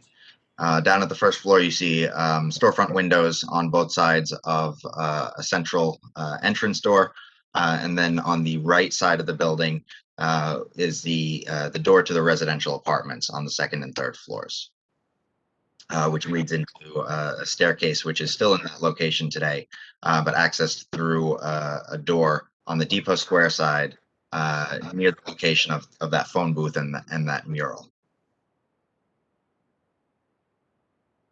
So Graham, if you come back over to our elevation, which shows reproducing some of the details that we were able to observe from that historic image to reactivate the Walnut Street elevation as an anchor at the terminus of this street. The levels above have existing yellowish brick that was mentioned, and there was at some point an asphalt shingle cladding over the wood projected bay window. That wood is in a condition needing some repair, but not replacement. So we would intend to repair and use existing materials, replacing in kind where needed to restore the front of the building. We're proposing signage for both of the new retail spaces. So a cafe with the tenant to still be determined. Cafe accessed from Walnut Street with signage in the location that matches the historic reference image, with also the attempt of replicating the use of the materials on that sign, and that sign being illuminated by gooseneck lights from above, rather than an internal illumination. And then we extend the front of the building over to the new arcade to access the patio seating area and to provide a Walnut Street access to the restaurant space, in addition to the main depot frontage. The area will be enclosed by a small knee wall. The material would be a stone that matches the rest of the arcade. And we were working with the design review comments, providing a thin planting in front of that knee wall to soften the edge of the building, the edge of the property. The pergola is shown here. That would be a retractable roof with metal or aluminum clad vertical posts and a fabric retracting canopy. It would be a motorized system, and that would allow for multi-seasonal use of that outdoor space. The signage that we're proposing here would be positioned on top of that pergola near the property line on the Depot Square side, since it's set so far back, so far forward from the building. We're proposing that as a sense of wayfinding to define the entrance, bring people onto the site, and then through into the building entry. And on the side above that, the existing second and third floor, the brick facade is currently painted facade. We're proposing a gentle cleaning and repainting of that in a compatible white color.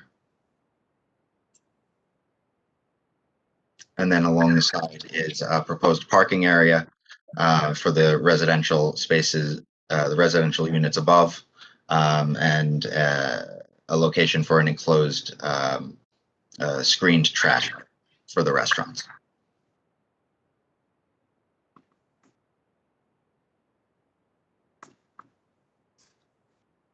All right, and I'm happy to take any of your comments and respond to anything on the review letter. Okay, thank you very much. Thank Graham, you. could you go back to the current photograph of that facade on Walnut Street rather than the rendering? There. Great. Okay, then. All right, thank you. So why don't we start with questions for the applicant. Mr. Greenbaum, do you have any questions for the applicant?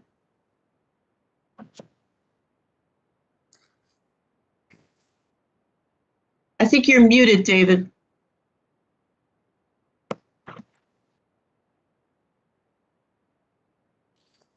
Hi, can you go back to the perspective showing the entrance where you have the arches? In fact, do me a favor, go to the very bottom. Okay, actually not that picture. Go back a screen. Maybe it's the same page, but to the right. That the rendering, not the rendering, the isometric drawing where it says proposed building diagram. Okay. Just maybe I didn't hear this, but what is the material that's going over the pergola? Is that an open permeable, or is that some kind of rain protecting material? It'd be a rain protecting material. It'd be a vinyl, probably a waterproof material, or canvas material. Is it translucent or no, opaque? It would be mostly opaque. Okay. But you're saying it could be a textile, but it might be a rigid material. It's a textile material. It's you know, like a sunbrella material. Yeah. Something like that. Is there any kind of overhang over the edge, like any kind of aproning effect on the front, on the side facing the train station? Sure. There would not be an overhang or an apron in this case. For the motorized system, for it to retract, it sits on rails.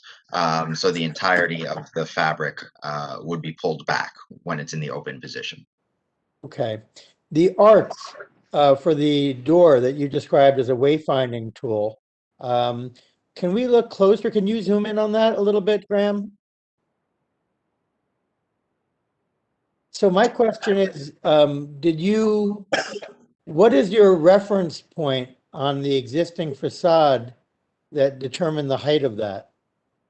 Is there a visual reference that you had in mind for the facade? Sure, absolutely. The reference is more the top edge of the pergola, which should be aligning generally with the line of top of cornice. Kind of establishing the datum of the first floor, but also trying to maximize the height of the outdoor area. So you kind of work the height of the arch from the pergola without necessarily considering the facade fenestration. Is that correct? Yes, that it was more driven by the elements on either end of it. Okay. In terms of the elevation of the storefront, did you consider any kind of trying to think of the word, the bottom beneath the window, a base? What, Steve, could you help me out? What do we call that again? Yeah, what is that called? Bulkhead. Did you? Okay. Did you? Sure. Thank you for that. Did you consider any kind of bulkhead to kind of create some, massing at the bottom? I think that would probably be something valuable. Setting that datum, breaking that, and providing yes, a type of a or a base to rest it on. Okay. And then the other thing is the wall above the portico, the pergola, I'm sorry. If you could scroll up a little bit, Graham, just go vertically up. Thank you. That's going to be left, is that going to be left, is that going to be painted? What is that going to be? It's existing brick. Yes. Existing painted brick, and we would propose a gentle cleaning and repainting of that. And is there any, possibility of doing anything on that? Did you consider any kind of anything interesting to kind of maybe adding windows and fenestration that ties in with the interior or anything like that, just to make that, to take some of the massing off and maybe bring some more light into the space? Was that a consideration at all? Absolutely, I think that's a good consideration. It does have a staircase along a portion of this facade, so it doesn't lend itself entirely to adding windows. Would you have you considered something like maybe like a trellis or something to kind of tie in with the whole, as a way to visually break that plane? I think it's certainly something that we can consider. Okay, and there's nothing, I can't see anything relating to lighting fixtures on the space around the pergola. Is there any specifications for any lighting fixtures? Can you scroll down a little more, Graham? So do you have any kind of, there seems to be an absence of any kind of lighting plan or plantings or anything of that nature. Is there any plan or intention to do any kind of interesting lighting or any kind of plantings? Yeah, so lighting, we're showing some wall-mounted or building-attached fixtures, obscured, I think, in this view. A couple goosenecks on the front and some sconces for building illumination, and then yes, working through some of the details of the lighting system.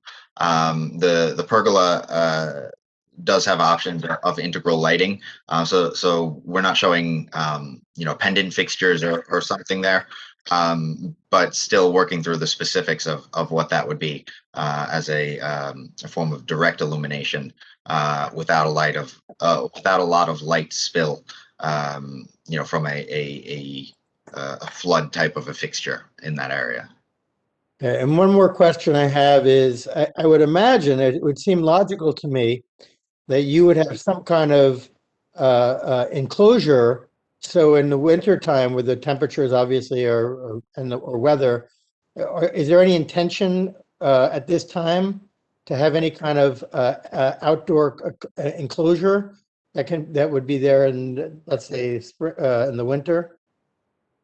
Sure, absolutely. So one thought was providing a radiant heat system underneath the slab that would provide for some amount of conditioning.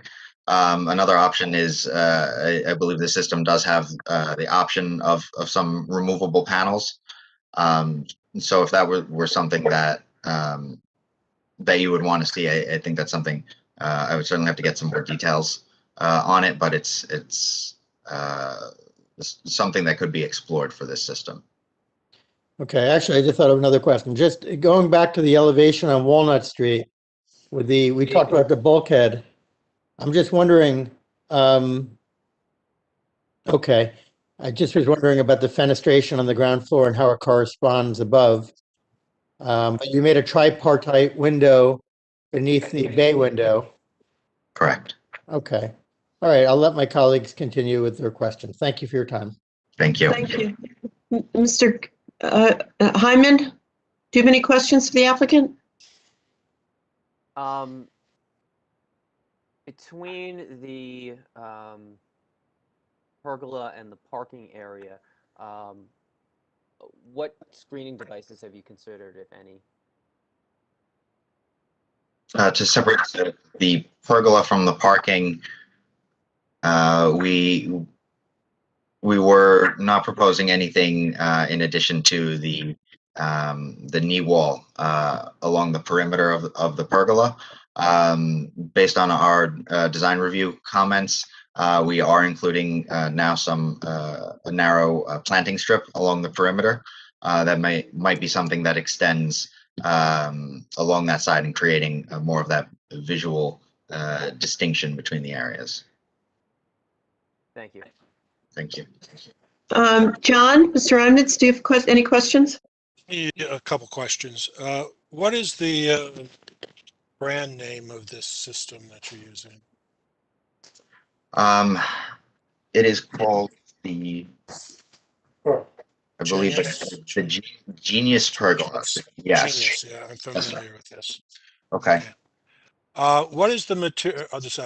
What is the material on the Walnut Street facade on the existing building? What are you proposing there between the windows? Is that a brick or a stone, or what am I looking at? Between the windows, you're saying around the around the windows of the existing building on the ground floor. Around the windows is a brick material.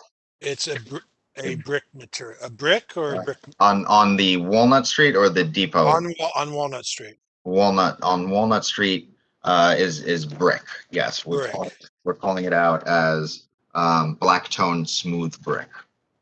Black tone. It's black tone. It's a beige or brown brick. Okay. And the other materials on this facade, what's between the brick and the center door? We're calling that out as a plastered finish. Okay. And that's the same to the left before the end of the building, right there, yeah. And the same to the left, although yeah, right in response to one of the comments, I would agree that might deserve to be masonry instead. With the bulkhead, okay.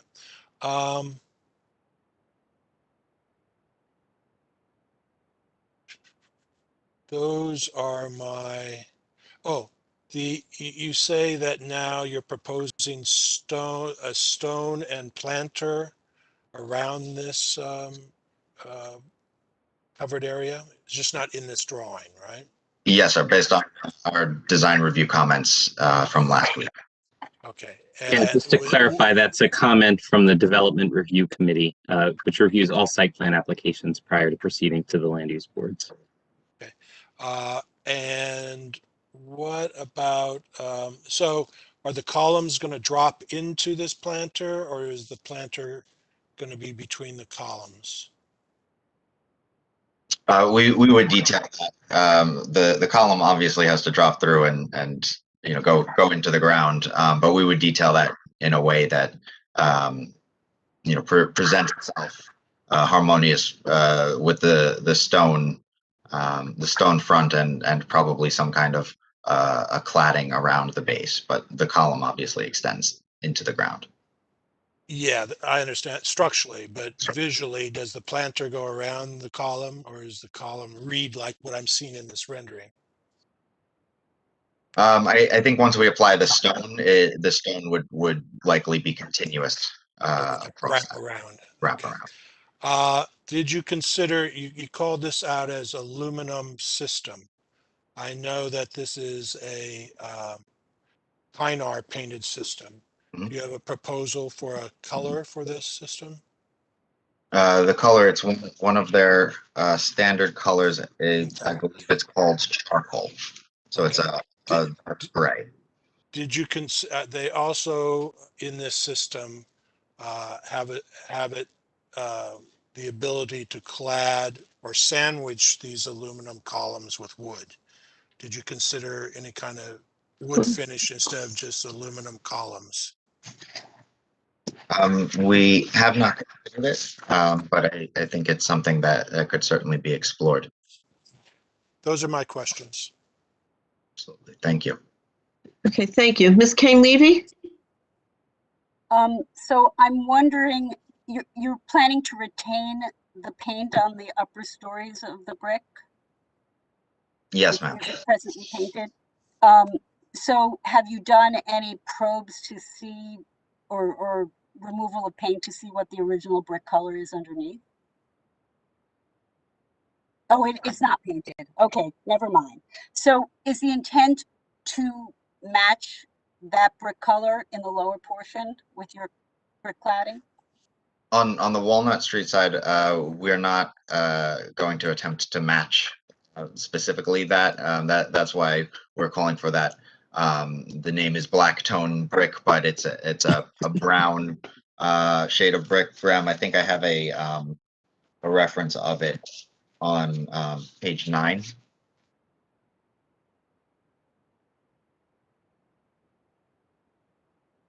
So a darker colored brick. A dark colored brick. Kind of in the same sense of creating that base or that bulkhead, grounding the first floor of the building with that tripartite scheme of the base, the middle, and the top. Your rendering makes it look like they're jumbo size brick, or is it a brick to match the size at least of what's going on at the upper stories? Yes, normal modular size brick. And then did you do any probes at the ground floor to see what's remaining under that stucco wall? We have not yet had the opportunity to do that. Okay. Would you, depending on what you find, if the masonry openings are different than what you're showing, would you think of retaining those masonry openings, or if there's something, what if the historic facade remains underneath? I think it's worth exploring and Absolutely. There's a chance that it might be a well-preserved facade under the stucco. I think odds are pretty good that we'll find the same masonry openings based on that historic photo, but obviously anything could have happened to it along the way. So likely those probes are warranted. Okay. And then finally, in terms of the floor plan, how do the two restaurants work? What are the two spaces? How are they laid out? Absolutely. So yeah, Graham, that's perfect. So the smaller of the two spaces, the cafe space, is accessed from Walnut Street through that storefront. That's perfect. Thank you. And then the larger of the two spaces is the kind of proper restaurant space with the table seating that has the indoor and the outdoor area fronting onto Depot Square. So the only entrance to that is through the Depot Square facade. Through the Depot Square facade and Through also that arcade. that front of the arcade, correct. See. Okay, those are my questions. Thank you. Okay, thank you. Mr. Graham, do you have any questions? I think my questions have been answered. I'm okay for now. Thank you. Okay, and Mr. Rooney? The fake mansard that's currently on the building on Walnut and on the depot side will be removed, correct? I'm sorry, Steve, Commissioner, that was the shingle? Yeah, the shingle, right. Yes. It's all Yes. going to be removed. Now, what are we Yes. replacing that with? That's where we're calling for that on the front, that wood cornice and that signage band. And that's more in keeping which was originally there. Keeping with what we were able to observe of, Which you I can think it's see. at George's Tavern at the time. Right, and what's happening on the depot side? And on the depot side, we're proposing the arcade stone cladding that's that stone. But to the commissioner's point, I think some probes may reveal that there may be, something that's of salvageable quality, likely masonry, similar to what's above. Sure. Okay. I think that's my questions. Thank you. Everyone's asked questions, correct? Mm-hmm. Okay, I have a question.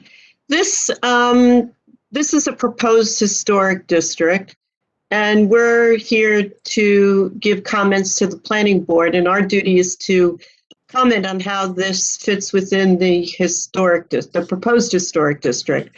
And it is light manufacturing commercial district with residences, and but has a sort of commercial edge to it.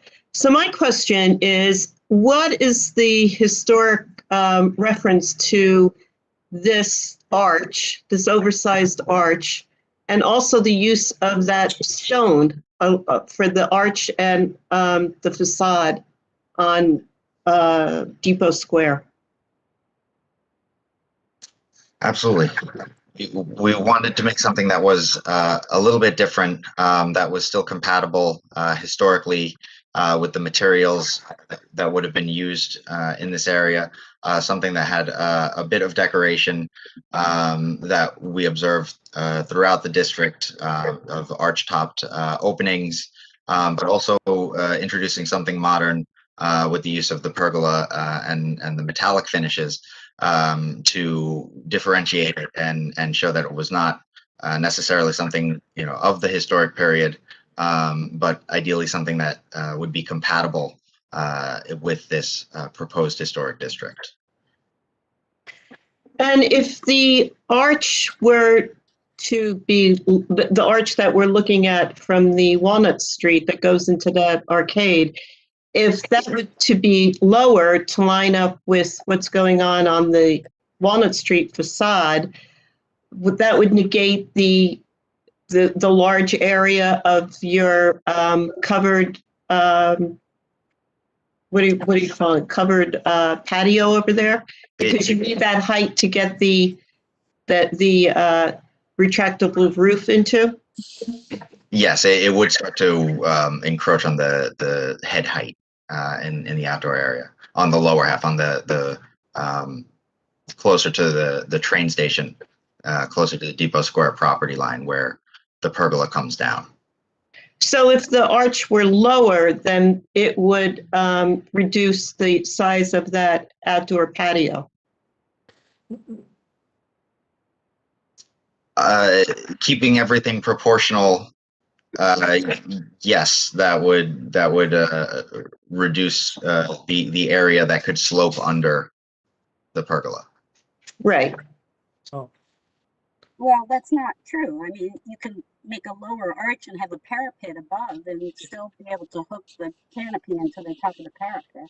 Exactly. That's true as well. Have more solid area above. And okay. Also just a suggestion, doing that may also create a signage opportunity for that restaurant at the rear, as to there's no proposed signage for that restaurant space that's accessed through there. Absolutely. That's a great point. Okay, I'm just trying to reconcile how these two elements tie in together. It's hard to see from this point. All right, well, those are my questions. Graham, do we have anybody on the phone that has questions of the applicant?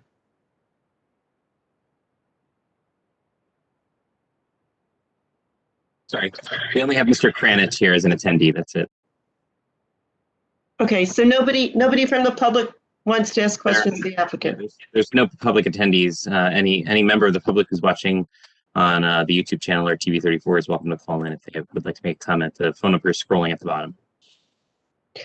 Okay, great. So why don't we give them just a second, and then after that, we'll review Mr. Conley's comments. It's like Mr. Conley can get started. I can see if any attendee pops in. Okay. Okay, Mr. Conley, you're on. Okay. So a number of commissioners had already commented on a number of things that I have listed here, but we'll just go through the first two, which had to do with the proposed openings at the street level, the renovated storefront. I probably should have rephrased that, saying that it does not harmonize well with the upper section, but I'm mainly focused on this center bay. In reviewing the historic photograph and what you're proposing, seems like there was a much wider recessed opening in the center bay, just based purely on the historic photograph. And my second comment had to do with we would encourage you to keep the original layout if when you do your selective demolition of the stucco area there, if it is determined, if you can determine what the original layout was, we'd love for you to keep the original storefront opening.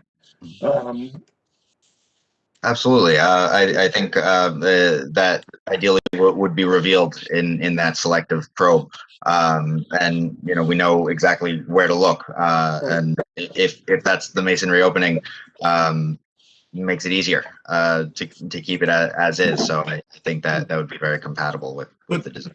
Do you agree that the center bay seemed to be a much wider recessed opening than what you're proposing? Yes, no, I do absolutely, because we attempt to match with that intent with the change in the materials. So if the case is that that's the opening, probably we would remove some of the area that's of that contrasting finish, and just use the dimension that opening was. And I'm not sure what you're proposing with that center door is actually would be co-compliant. It looks like there's hardly any room on either side of that new storefront door. But that's another issue. Yeah, we would just like for it to be, I think, you know, much wider than what you're proposing. Absolutely. Well noted. Yes, thank you. And then we already talked about the my third comment was about that easternmost pier on the original facade. Looks like you were showing that as wood or clad with stucco or something. It would, I think, be much more appropriate if that was masonry. I agree. Kind of hold up what was above it. And it probably is yeah. And I think somebody already mentioned that. And it would be great if we could get detailed drawings of what you're proposing for the new wood cornice and sign band. It's just shown somewhat schematically there, I guess, and rendered. Yes, we would certainly have to develop those details and be sure that we were recreating it properly. Yep. And it still might be there, right, when you it still might be it. Right. Yep. Just hidden behind that pent roof. And it seems like everybody's somewhat kind of already brought up the scale of and the proposed materials for your new arcade. That was something I mentioned. Doesn't seem like it aligns with any kind of horizontal datum on the original building. So if that arch could come down and maybe even change the arch to a flat arch. And I think we should look at the materials. Introducing another material in this design, I think, is somewhat out of scale, or with what's going on with the original building. I think the point is well taken as well, and a flat arch probably is more compatible. Looking at just this elevation of the neighboring building, having that as something to take a cue from, as well as when we do that probe on the Depot Square side, to see the quality and the character of the material. If there's something that we can take an inspiration from, and keep with the consistency of the existing. All right, good. My comment 6 had to do with your proposed. I believe it said on your drawings that it was a new masonry knee wall, but what is rendered there looks pretty narrow. Right? Yes, I'll use the same answer for that, and I'm going to take my cues from the exposed Depot Square elevation. And covering existing cladding material with new material we would discourage that. You're proposing, I think it said cobblestone for the wall on the Depot Square side.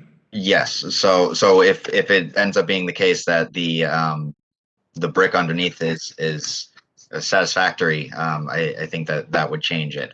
But otherwise, the intent would certainly be to do something with the Depot Square side versus what's there now, which is in kind of a state of disrepair. Plus, removing that low roof overhang will certainly reveal something different than what. Okay. And you were proposing vinyl fencing, I guess, for the area on the alley side, the outdoor seating area? On the alley side, just as a screening element on a non-street facing portion of the lot. So what's at the front of the building then? At the front of the building, you have a fence on Walnut Street. Is that vinyl? We're showing the fence. There's an existing fence there. I believe it is metal, and we would just be restoring that. Right. And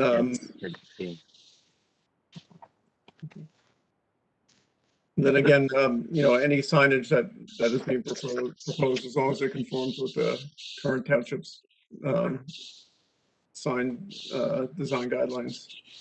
We just want to make sure. Yes, I believe the Walnut Street certainly does, and we are seeking, I believe, a waiver on the Square side.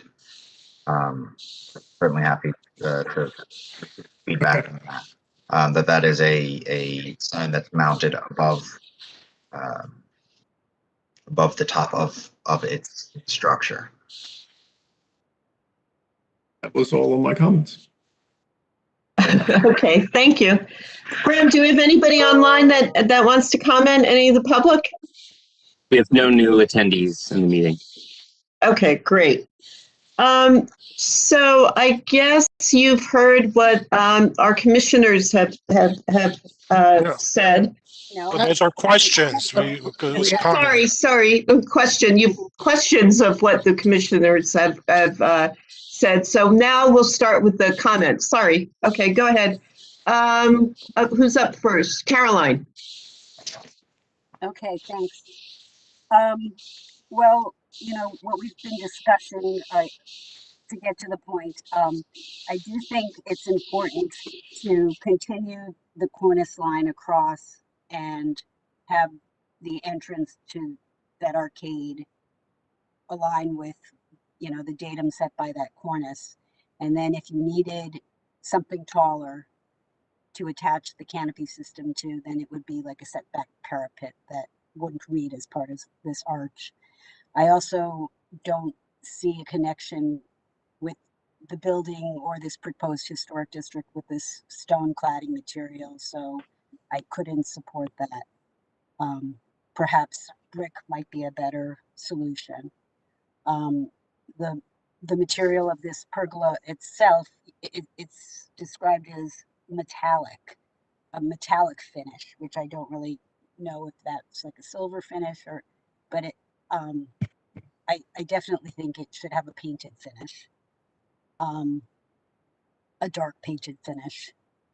I'm not persuaded about this whole arcade concept. So it just seems like an alien form for the district. So the continuous arches, so maybe a flat arch across, you know, what you would be seeing from Depot Square as well. And I don't think, you know, that wall should be clad at all. If it's brick, it should be exposed. If it's not in good shape, it should be painted.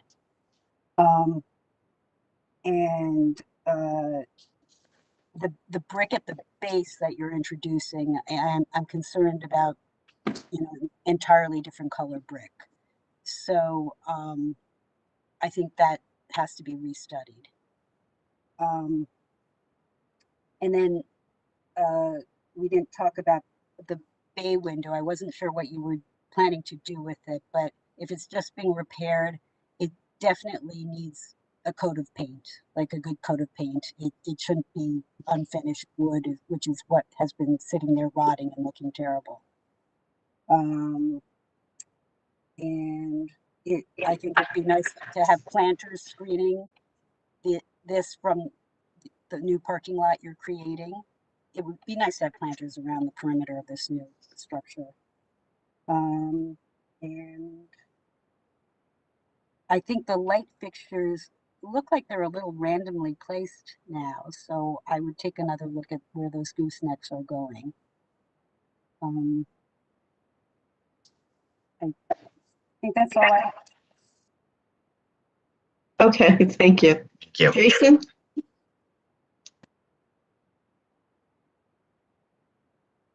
Yeah, I echo the comments of Ms. Kane Levy in terms of bringing that pergola archway down, looking at the materials again. I would like to see a brick, as that would be more consistent with the district rather than the stone. Overall, though, you know, I would commend the applicant on this project. I think it's definitely a step in the right direction in revitalizing this structure and the overall area.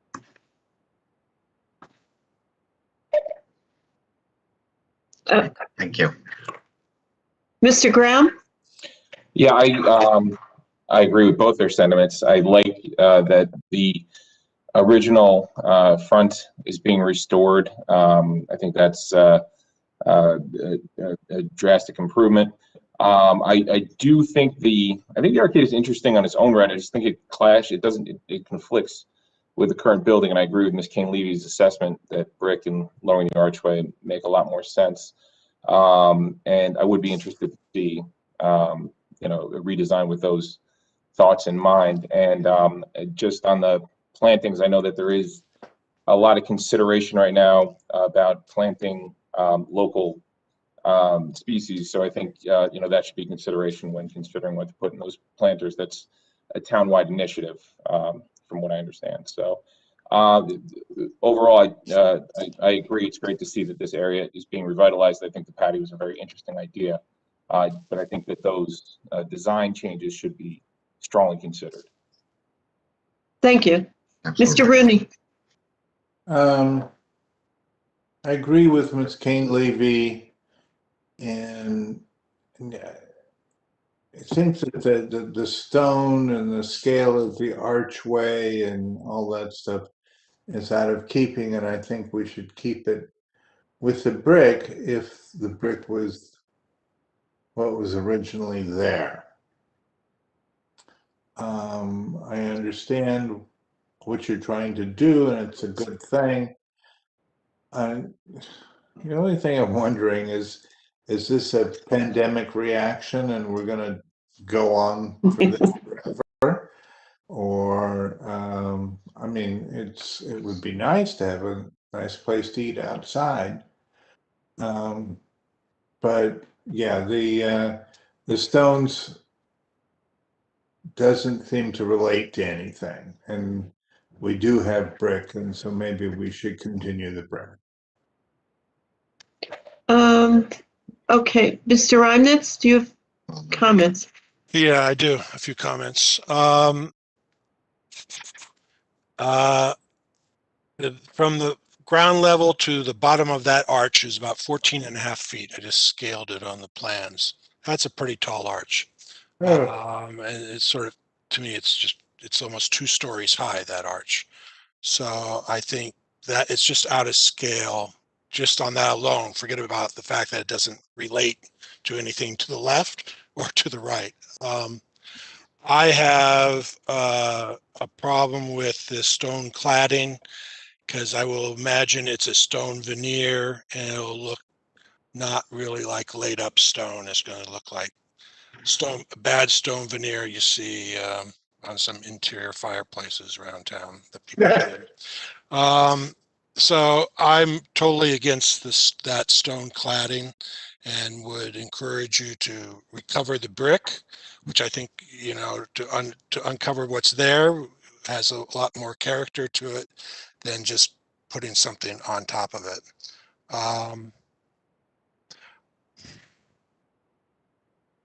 Yeah, I would almost, I would say this would be more successful, in my opinion, is if you could run the same massing of the existing building with the openings all the way across. You could do a stone or brick openings and just let this enclosure be behind it all. I think it might help the street front a little bit, but I don't want to design it, I guess. I would agree with the center arch being just much too large, and just somehow I would just treat that the awning, retractable awning system on the right as one thing, the building on the left as the other, and just make a different, smaller connection running down the middle. I think would be more successful.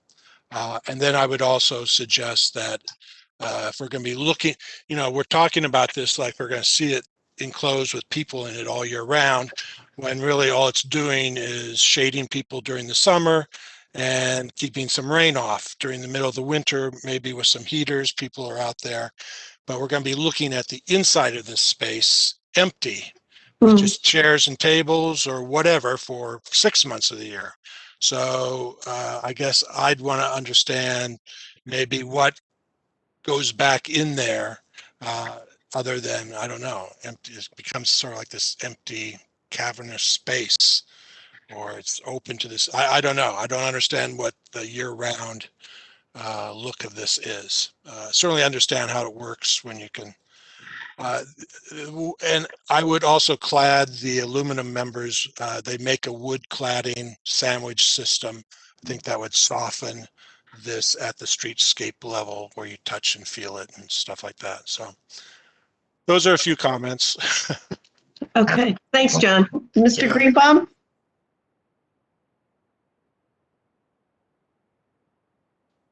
Hey, I apologize, I was muted. So I'm in the unfortunate position of going last, it seems. So I'm going to kind of start from where, if I was the first person to have spoken, I would start by saying this. It's a very important piece of real estate in Montclair. It's a very important visual play for people arriving at Walnut Street train station. It's a gateway to the Walnut Street corridor, which has blossomed beautifully in the last 15 years or so. So this is a very important location, a very important site. I feel that as an architect, you've done a very commendable job in your planning and your programming of the space.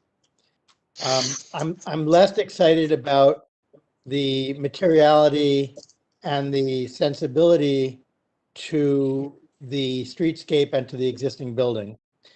So that's how I would have started it had everybody not already made a lot of their points. But I think in aggregate, we all are having trouble with the pergola section and the gateway, if you will, that arch.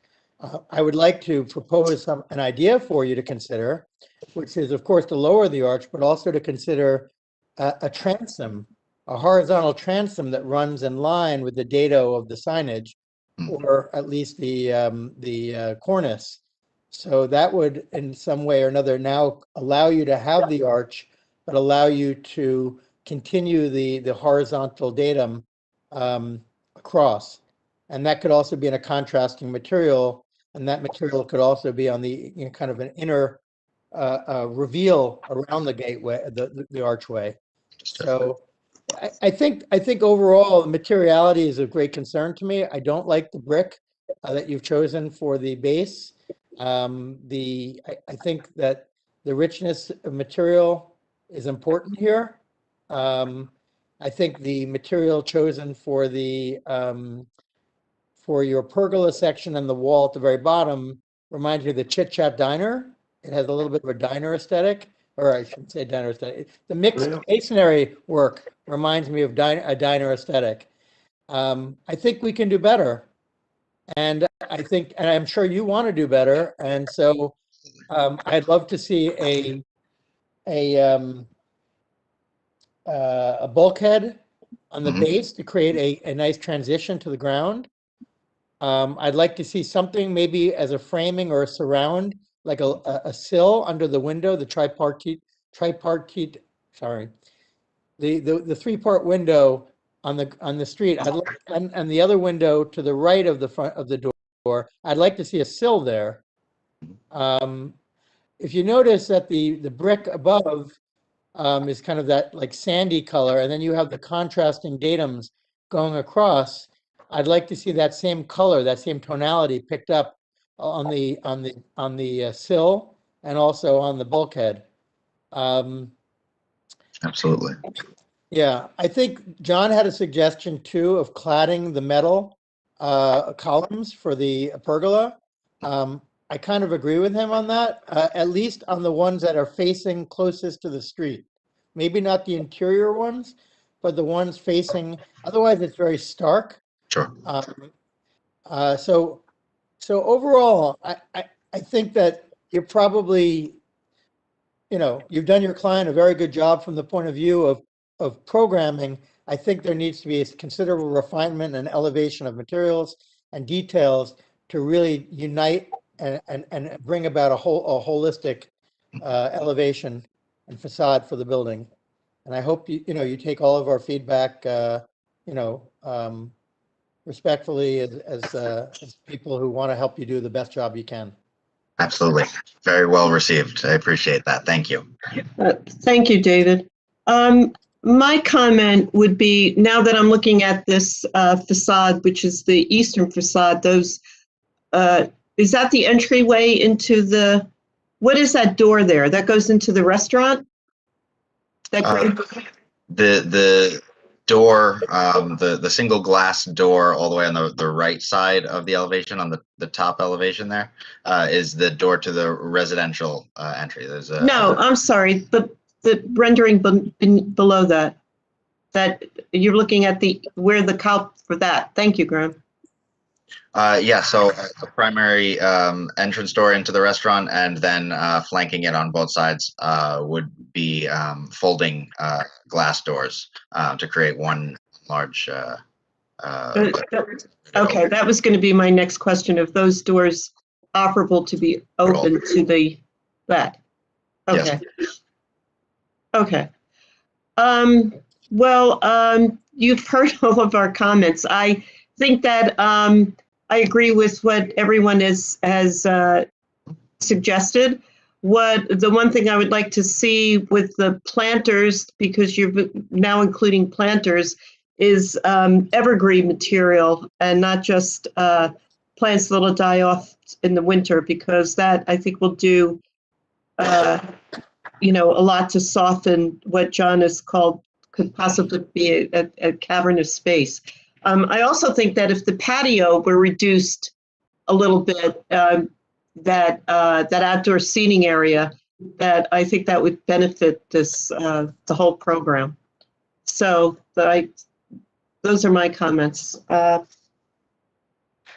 Graham, do we have? We've got a number of things that I know I think Quite the a first thing series. would be this selective probe to see what's underneath the, Yeah, which is, I believe that's comment number 2 from Mr. Connolly's. Comment number 1 and 2. I was kind of conflating those together with respect to the first comment regarding selective demo. And then I have kind of groupings of comments, and then, obviously we'll have to flesh out the draft memo on this. So the first is really to revisit the arch and the, I think this is primarily talking to the arch at the front facade, reduce the height to align it better with the building, and to attach the canopy behind to a setback parapet wall so that things are more in scale with the main facade of the building. To eliminate the use of the stone cladding material and retain as much historic material in brick at the building as possible. To incorporate a painted finished wood-clad columns for the pergola and not the use of the bare metal columns. To incorporate a flatter arch for the pergola and to redesign the pergola to be more compatible with the building design and the district. A smaller scale pergola, perhaps, as Mr. Reimnitz was saying, to serve as more of a connector between the two elements.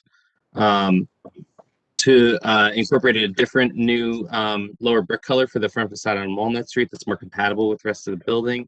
The planters around the pergola should incorporate native plantings, particularly evergreens, to maintain the green appearance throughout the year. The applicant should evaluate the proposed lighting placement and lighting scheme for the facade.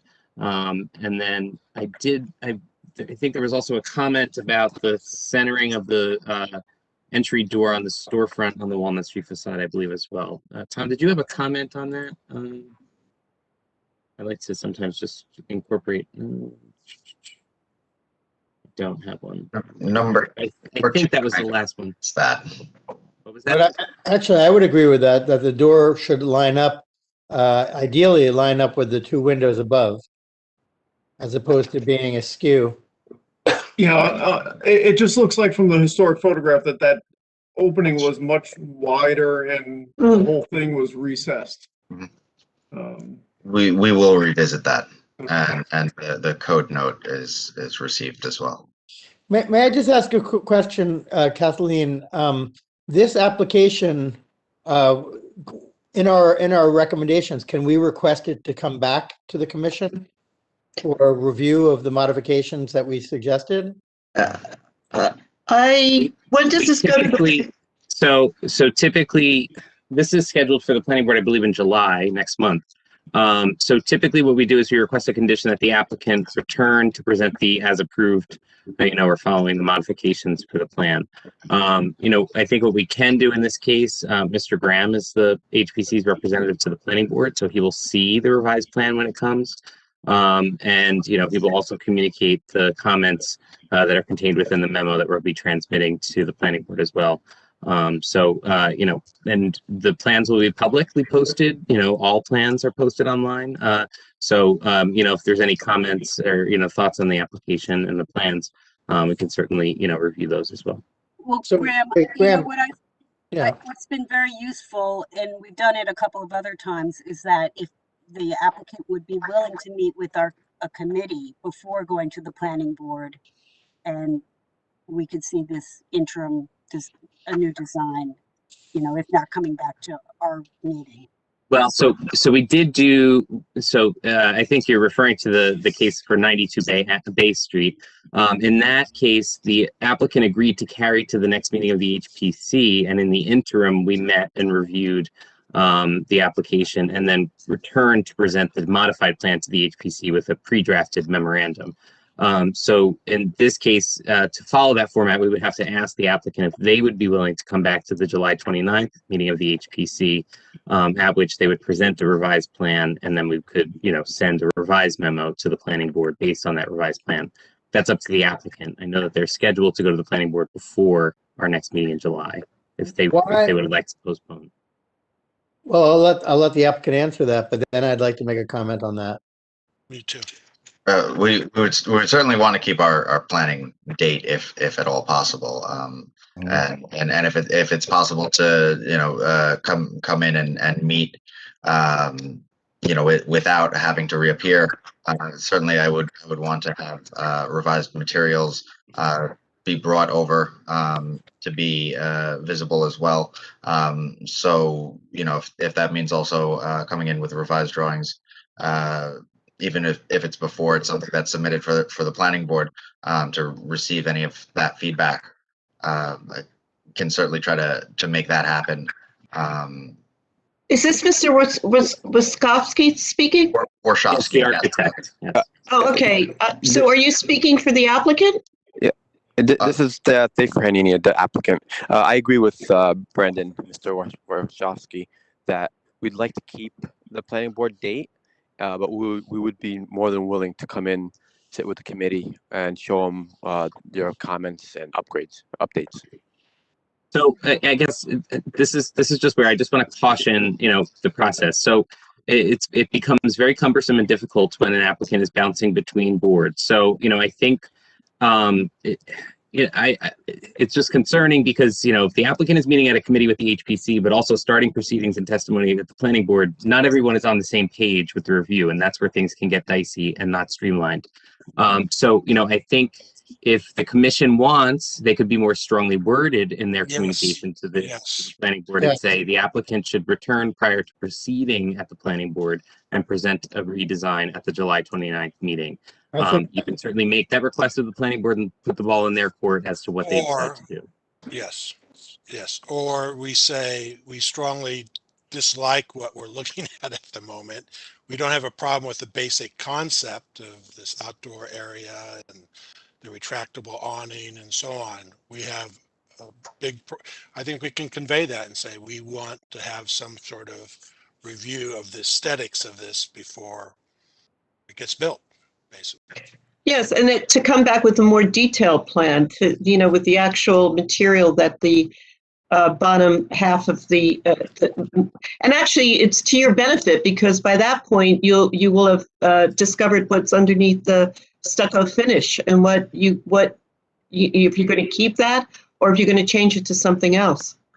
I actually think that very position, Kathleen, you just made about without having done a core check of what material exists behind there, it would be premature for this to go to the planning board.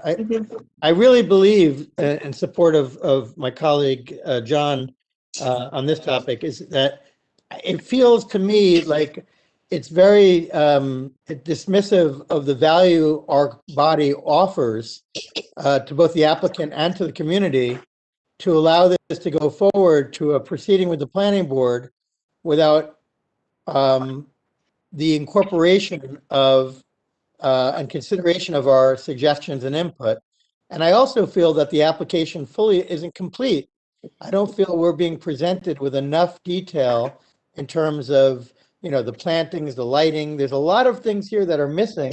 And while we're generally giving the applicant the benefit of the doubt in their good faith, we have no way of ensuring that they will follow through this point. So I think, in support of John's point, is I think we have to strongly word to the if we don't have the ability to restrict it from going forward, I think we need to make it clear that it's premature, that this is not ripe yet for evaluation. I think, can I jump in and comment again? The Bay Street project, the developer really wanted our support before they went to the plant. They didn't need us to vote on anything per se. They wanted we're talking about the house, right? The gable, right? The house, that they really wanted our support. We could just, typically what we could say in a project like this is this does not have the HPC support until we see something. Why can't we just say something like that, Well, I think we have to ask the applicant if they're willing to return to the next meeting, correct, Graham? Yeah, it's at the applicant's discretion. So yes, so yeah, and in the Bay Street case, the attorney in that case was willing to, have the applicant come back to the HPC and work with the committee in the interim. So in that case, we had a willing applicant that wanted to go through that process. But honestly, it is up to the applicant, as to how they want to proceed. Right. The commission is prepared to send a report to the planning board, and it sounds like based on the comments that we're hearing that there will be kind of an overarching introductory comment that recommends that the planning board not proceed with the application until modified design is presented to the HPC for them to finalize their comments. Yes. Good. Well, this is Thafer again, the applicant. Well, since all these comments are coming in and you guys strongly feel this way, we do not like to, rock the boat. So, we would be more than willing to hold off to the next planning board meeting. Hopefully it's not too far along. Oh, okay. So you would return to us on July, when's our next meeting, Graham? The 19th? July 29th. And what we can do in the interim is meet with our subcommittee where you can present and they can provide guidance on an interim design. That way, the applicant, when you come back on July 29th, what we did just to kind of, round out the full discussion here for the Bay Street project, which we keep referring to is we had this kind of similar meeting where we had a lot of comments. The commission suggested that the applicant come back to the next monthly meeting.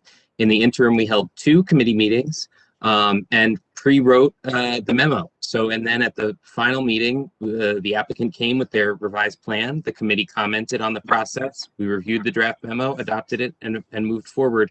The meetings were about 10 or 15 minutes, and it was an excellent solution to the problem. Yes, and it was a good result, and it had full support of the HPC, which made a difference, I would imagine, to the planning board as well. So it all goes together. Just because we just did this last night, it was at the zoning board actually last night till about 11:30. Until about 11:30, and the zoning board, there were no comments on the design. They were happy. The HPC was happy. They were happy. So it definitely made an impact. So.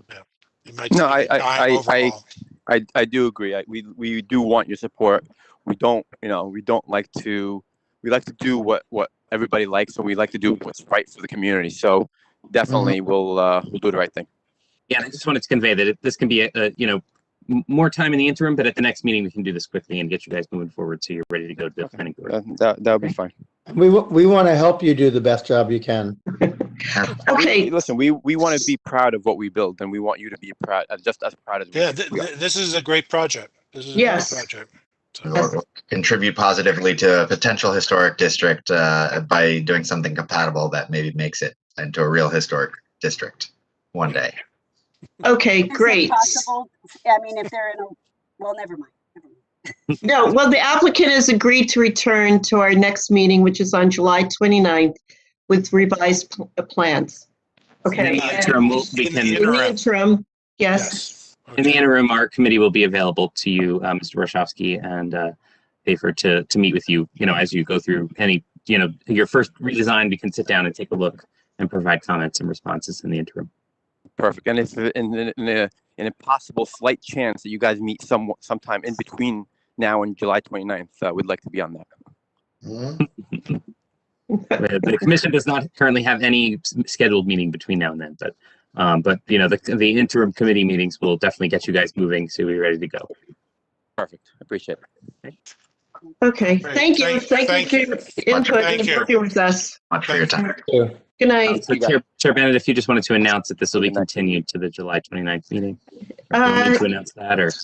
Yes, so the application, planning board application 2744 will be heard at our next meeting on July 29th at 6 Depot Square LLC with revised plans. Thank you both. Thank you so much. Thank you. Thank you very much. Good night. Okay, Graham, I realized when we were talking that being that Mr. Michael Graham will not be able to be a representative for the prior application for 6 Gates, we need to designate somebody to be the HPC representative for the planning board. And when is that up? Which meeting is that? I need to look at that. I don't actually know that offhand. Hang on one second.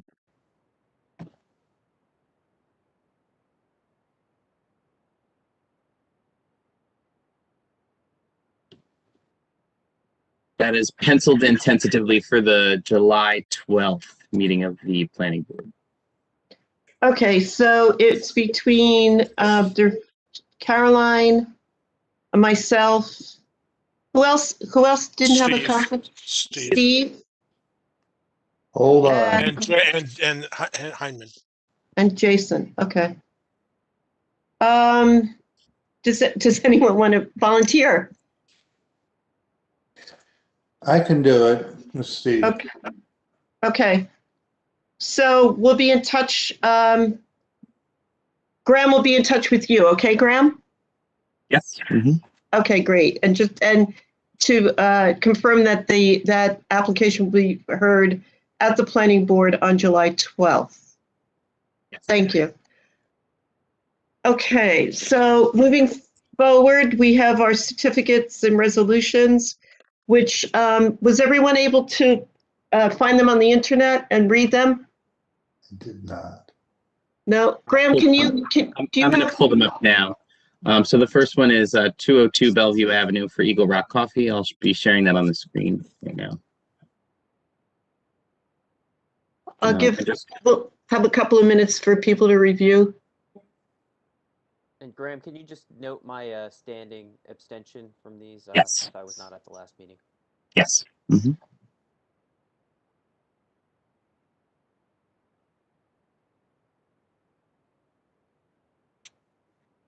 Graham, I think there's a typo under abstention. Did you just, oh, I thought that was an A. It looks fine to me. Okay. Can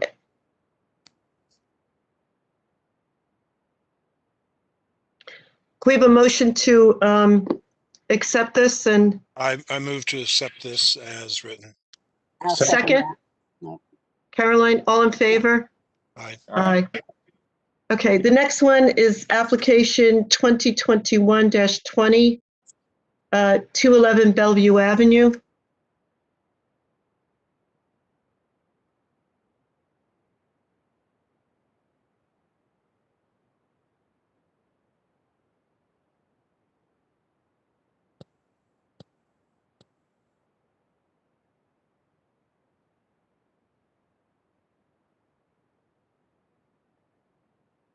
Right. Okay. Someone make a motion to accept?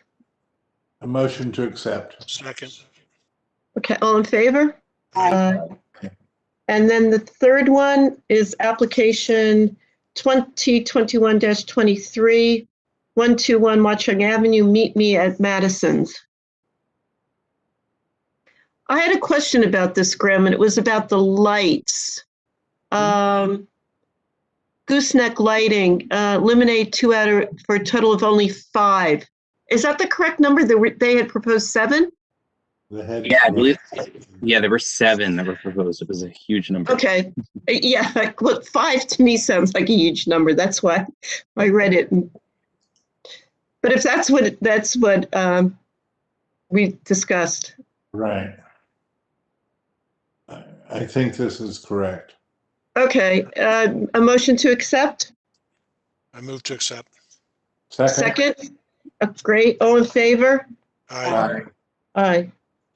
Okay, now we're at the end of the meeting. So Graham, you've got your work cut out for you. You do the intro, as usual. Any other comments? Or would somebody like to make a motion to adjourn the meeting? Motion to adjourn. Second. All in favor?